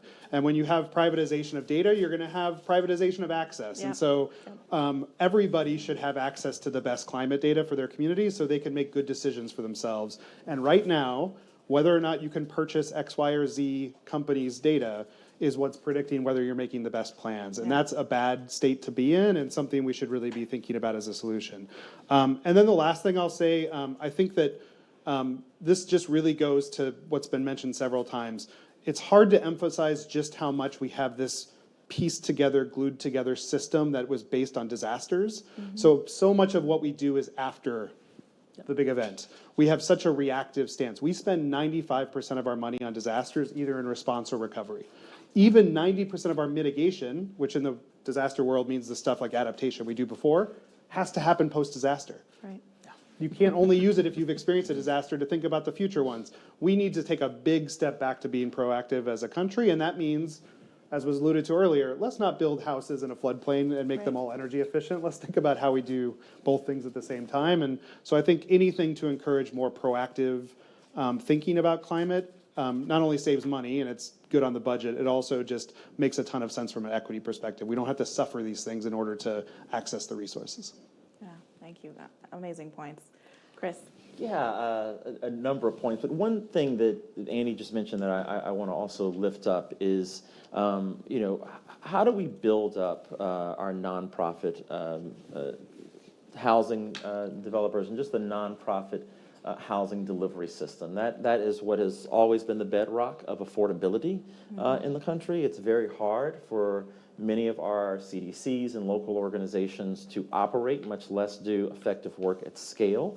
And I think we can do more to focus on driving resources to the nonprofit housing delivery system as a way to ensure affordability, equity, and as you've mentioned, kind of helping round out their skill set and capabilities to encompass a lot of the climate resiliency work that we want to see done. On the previous panel, Sarah Edelman mentioned the work that HUD has done to make it easier for nonprofits to access the distressed and defaulted inventory under their purview, and that's properties and notes. And I think when we think about preservation strategies, as was mentioned at the outset of this, that we don't want to, as much as we want to bring new families into homeownership, we don't want to see them, falling out of homeownership on the back end. And so that preservation strategy has to not only focus on the existing housing stock, but some of the low-hanging fruit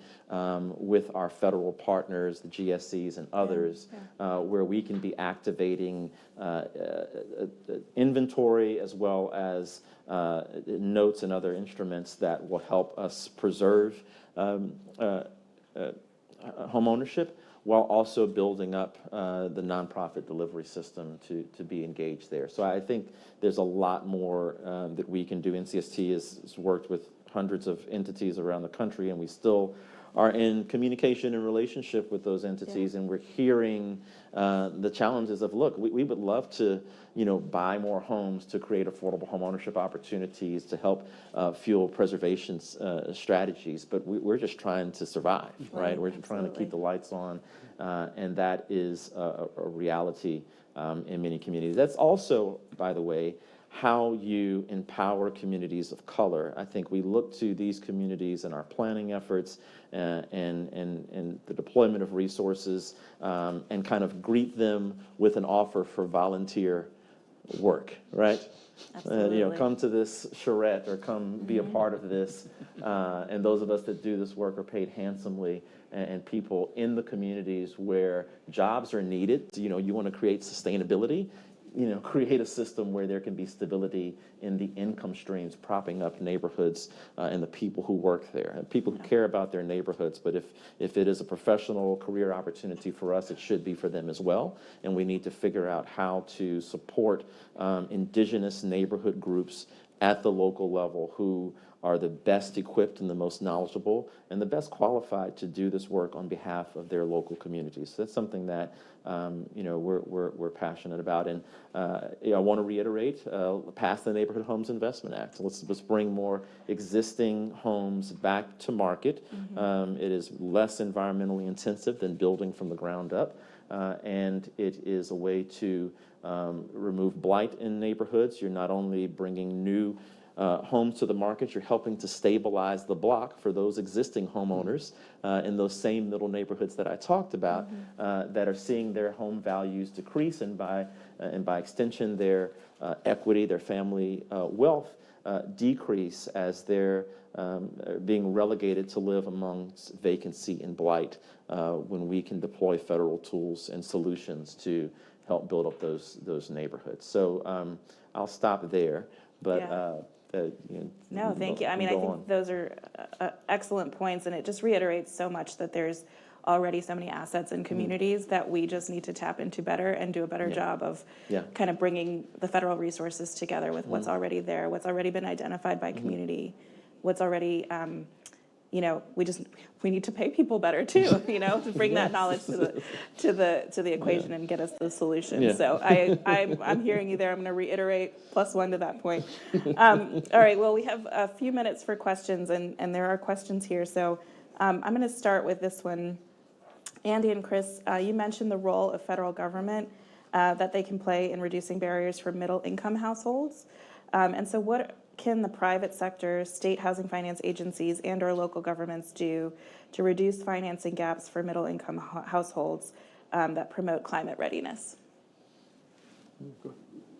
I'm sorry, Chris. I think part of climate readiness, and I take seriously your points about, look, we can do all of this and we still haven't solved the broader issues and people are still vulnerable, and I certainly, that point is very well taken. A very kind of core part of readiness is your ability to survive a crisis, and if the equity in that property is being undermined by appraisal bias, by assessment bias, by all of the things we know are happening, state HFAs and local governments can do a lot to help, particularly with the assessment issues, to tackle those issues so that people aren't so cost burdened in just the regular day-to-day living and managing a home, such that when disaster strikes, their resources are depleted. That's one of, I'm sure, many things that we can think about. Yeah, and I'll add to that, in the post-disaster context, I think it's a great question, and we always say disasters are all unique, but they kind of rhyme with one another, right? From disaster to disaster, there's going to be very specific needs that come up, especially among this group.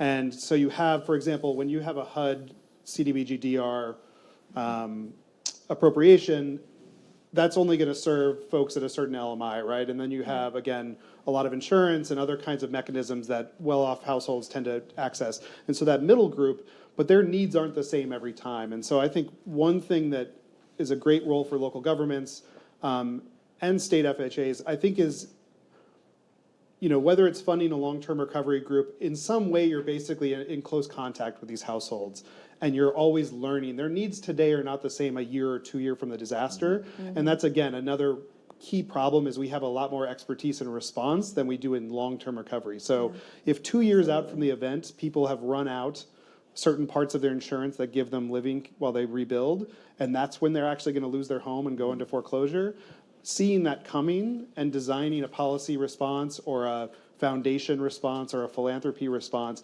that's where you start to see a much more supportive system that, again, if the goal is to make sure that those homeowners, the bottom doesn't fall out, just like you want for everybody, then in this current policy environment where there is not much necessarily there for them outside of their private insurance, then really listening to what's happening with them and being responsive to that is what I've seen to be the most successful strategy. Great points. Another question here is around the fact that new construction is often built to be more hazard resistant, complying with more up-to-date codes and standards. So we've talked a little bit about this, but what else can be done to support and encourage homeowners in older homes to invest in hazard-resistant renovations and upgrades? And what have you seen worked, and what could be done in that space? Any thoughts? Well, I'll say, I've got my whole thing with how we could improve mortgage processes to do this, right? Yeah. But I'll say right now, again, there's so much money moving from the federal to the state and city level, and I think two things come to mind that are really crucial for helping solve some of these issues. One is simplify, simplify, simplify. Like, all these projects get too challenging for everyone to actually tap and then to solve all the problems, and so that burden shouldn't be on the people. It should be on the administrators to solve that and make it easy across these different things. And so I think that really needs to be a strong starting point in everything. The other thing is we've seen these interesting solutions emerge through technology and automation in different places, right? And we know that depending on how those are done, it can be a disaster or it can be a good thing, right? Like, sometimes these automated systems are worsening racial inequities, for example, right? Because they're built on these assumptions that build the historic racism into it. But we can solve for that. And we've seen other places where they can really solve for it by making sure the information is getting to who it needs to get to, and to help that simplification process. And so I think there's a lot that we're seeing emerge, but I think there's so much more potential that has not been tapped yet to use those tools to make this all easy and accessible and targeted in the ways we want it to be. Yeah, thank you. I think we have time for one more question, and this one specifically is for you, Chris. So, do you have any thoughts on navigating critical home repair costs for homes located in historic districts, which have historic preservation requirements and are often more costly when doing repairs? Any thoughts? Yeah, and that is at the heart in many cities, and I would submit that DC is probably one of those examples, where the compounding factors of gentrification and displacement, land use regulations, and look, my undergrad degrees in architecture. I love historic preservation, but I recognize, right, that it can be a rich person's game. Yeah. And it can certainly drive up the cost of rehabilitation on properties that have a practical implication for the homeowner, but also reflect the draw of history and local narrative and community cohesiveness and identity that, at its best, historic preservation, regulation is designed to do. So I think we have to acknowledge that, but oftentimes I think those challenges are occurring in the context of rapid price inflation, which is a predicate for displacement and gentrification. And so if we believe in equity, then we have to be serious about what supports are going to exist for those households that we should not be expected to shoulder the financial costs. And if the preservation of an aesthetic or of a historic structure is important for the community, then how does the community share in that cost? And it is not borne disproportionately on households that want to and deserve to remain in their communities, but simply can't participate in the preservation, the cultural preservation scheme that represents. So. I don't have an exact solution on how to do that. I know it's something that communities deal with, and I suspect there are a number of approaches that we can be adopting. Thank you. Well, that is our time today. I just want to thank you all so much for joining us for this panel. Your wealth of knowledge was incredible and really gave us a lot to think about and to elevate here. I want to just highlight just some of the themes that we heard, really going way upstream and being less reactionary with our approach to this is going to be so essential moving forward. And I'll also just emphasize what I heard time and time again was just this importance of a spatial strategy and the data that we need to really kind of have out there to craft our strategies in a really thoughtful, more spatially aware way that also takes into account the history of inequities in our communities and how that's playing out day to day with this new beast in our face around climate, right? So join me in thanking our panel, everyone. This was fantastic. Thank you. And I am going to welcome to the stage Representative Rolanda Hollis from District 58 of the Alabama House of Representatives. Thank you.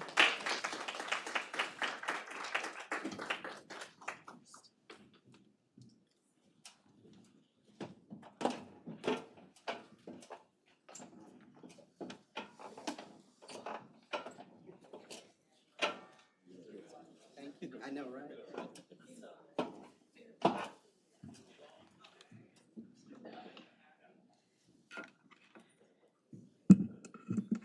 Good evening, everyone.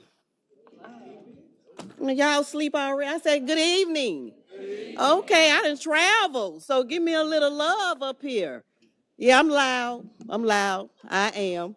I want to thank the Urban Institute and Robert Wood Johnson Foundation for inviting me here today. And what I want to talk about today is freedom to having the American dream. Do we know what that is? Freedom to having the American dream, home ownership. The freedom associated with the American dream of owning a house signifies independence in anatomy, which is independence of freedom, It means having the ability to make choices about your living space, such as customization and lifestyle, without the constraints of renting. Home ownership is often seen as a pathway to financial freedom, providing stability and the potential for long-term investment. The freedom also extends to the opportunity to create a personal sanctuary, to raise a family, and contribute to the community, embodying the ideas of self-determination and the pursuit of fulfilling life. So some important reasons why we should have home ownership. Let's talk about wealth building. Home ownership is one of the primary means of building wealth. For many families, a home represents their largest asset, and your home is not just a home, guys, it is an asset. Providing a pathway to financial stability and generational wealth. They talked about that earlier. This is a particular crucial in our communities of color where historical disparities in wealth accumulate persist. For examples, equity accumulation and property appreciation. As homeowners pay down their mortgage, they build this thing that's called equity within our properties. This equity can serve as a financial resource for future investments, such as funding education and also, guys, starting a business. And over time, homes typically appreciate in values. This increase can significantly enhance the homeowner's net worth, providing a financial cushion and a potential profit when selling the property. And also, you can turn your property into investment, which is another source of income. And let's not forget about the tax benefits. Owning a home fosters stability, leading to stronger community ties. Homeowners are more likely to invest in their neighborhoods, contributing to local economies and enhancing community cohesion. This can result in improved schools, better services, and overall neighborhood revitalization. This is what we call stability and community investment. Home ownership often stabilizes personal achievements and cultural identity. For many families, owning a home is a long-held aspiration, reflecting values of hard work and perseverance.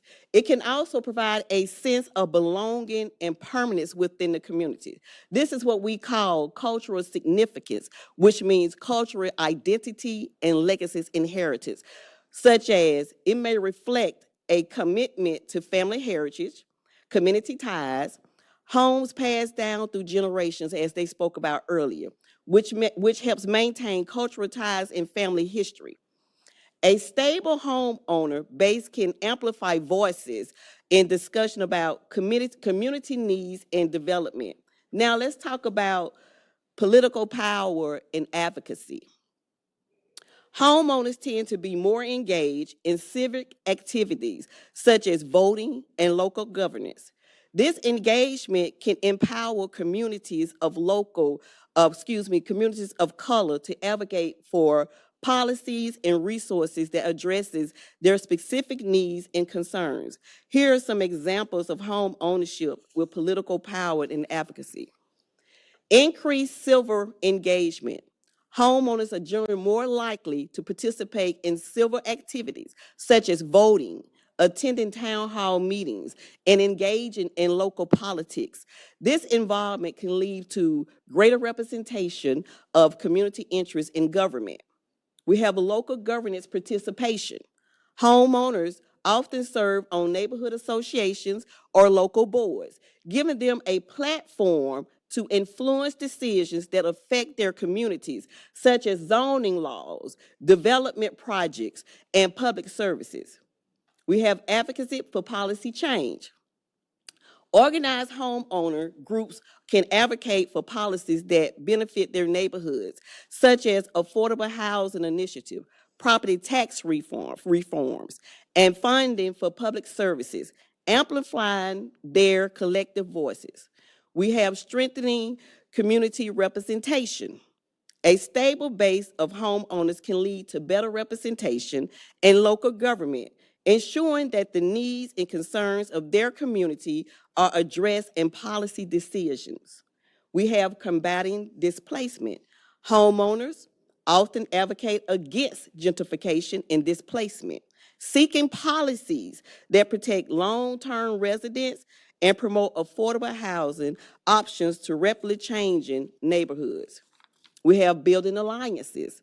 Homeowners can collaborate with local organizations, nonprofits, and advocacy groups to push for broader social and economic reforms, addressing issues like education, health care, and job creation. Empowerment through stability. Home ownership provides a sense of stability that can empower individuals and families to speak out on issues that affect their lives, from school funding to public safety, fostering and more engagement. Home ownership can lead to better resources such as better education, which can translate to better funded schools, and health resources benefiting families and children. Also, transportation and better safety. So it is very crucial that we sustain communities of color.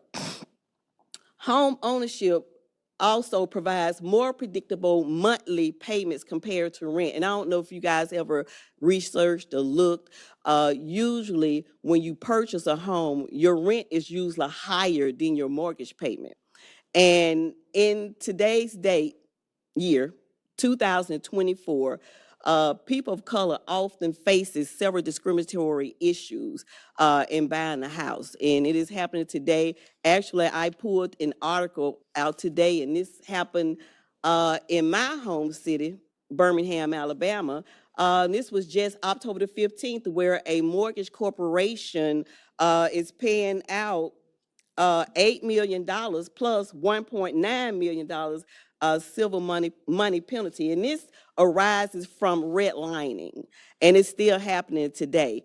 And redlining is where banks and insurers deny services to residents in predominantly minority neighborhoods, have led to systematic disinvestment and limited access to home financing.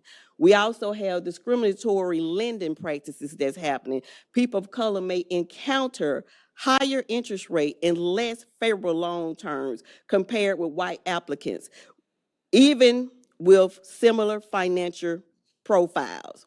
We are dealing with appraiser buyers. Homes in predominantly minority neighborhoods often appraised for less than similar homes in predominantly white neighborhoods, affecting the equity homeowners can build. We're dealing with steering. Real estate agents may engage in steering, directing buyers toward or away from certain neighborhoods based on race, which is limiting the option of people of color. We're dealing with limited access of information. Communities of color may lack access, resources, and information about home buying process, including financial literacy program and home buyer assistance options. We're dealing with discrimination practices in rental history. A history of renting in predominantly minority neighborhoods can negatively impact perceptions of creditworthiness, leading to few financial options, and even dealing with higher interest rates. These discriminatory issues contribute to systematic barriers that make home ownership more challenging to people of color, perpetuating cycles of inequity and limiting access to wealth building opportunity. And one of the things that we need to start doing now, yesterday, is educating ourselves, and especially our children and in our communities. And I'm gonna give you a small example. You know, I go out and I visit colleges, schools, job fairs, and one of the things that I see credit card tables sitting there. And you got kids that's applying and getting these credit cards because the mindset is, I can pay $20 a month, but nobody's educating the kids on the interest rate of the card. Nobody's they're not being taught how the principal go down, so they stuck with all this debt. I bring this up because this is the beginning becoming a homeowner and anything else that you're trying to do. So that is a example. And we as agents, we deal with discrimination as well. And another question that I do want to leave you is, and I'm going to say it, why is it that when we of people of color, it does not matter who and what a owner is, we purchase their homes? But what we have to deal with as agents out there sometimes is either our client or and this is one of my pet peeves, or the agent is asking the client, do I need to remove my family portraits? Do I need to remove my paintings in my house so no one will know the complexion of my skin in order to purchase? I just want to leave that with you because this is still happening in 2024 and my time is dwindling down. But what I do want to say is that I say all of this to say to you that we have to start not today, but yesterday to educate, educate, educate, educate, because everybody, regardless of your color, regardless of your nationality, regardless if you're a man, woman, we all deserve to be a homeowner. Thank you. And now we'll have Yannicka. Is it Yannicka? Thank you.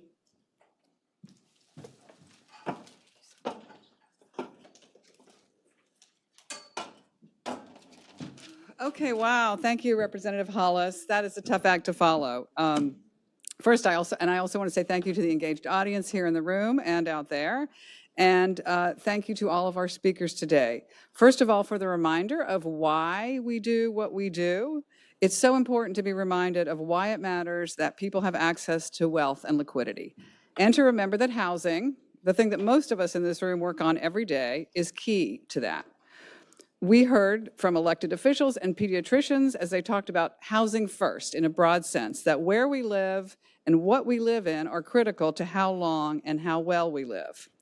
And then we heard a call to attend to the housing wealth that's already in place, building the moat or plugging the bucket that Kimberly mentioned.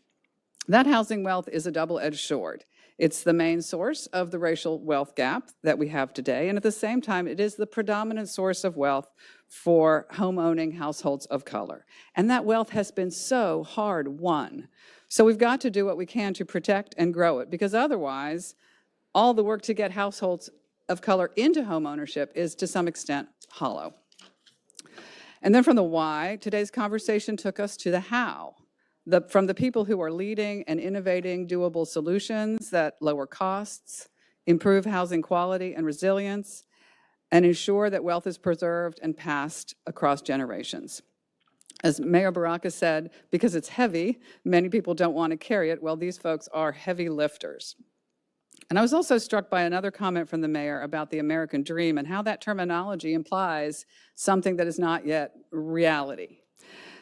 Today, I think we heard how it could be reality through a strategic and concerted combination of evidence, of policy, and programs by federal, state, community actors, governments, nonprofits, private sector partners, and of course, philanthropy. So that brings me, in closing, to once again thank Robert Wood Johnson for bringing us together today, and join me again once more in thanking all our speakers and the Robert Wood Johnson Foundation. Thank you.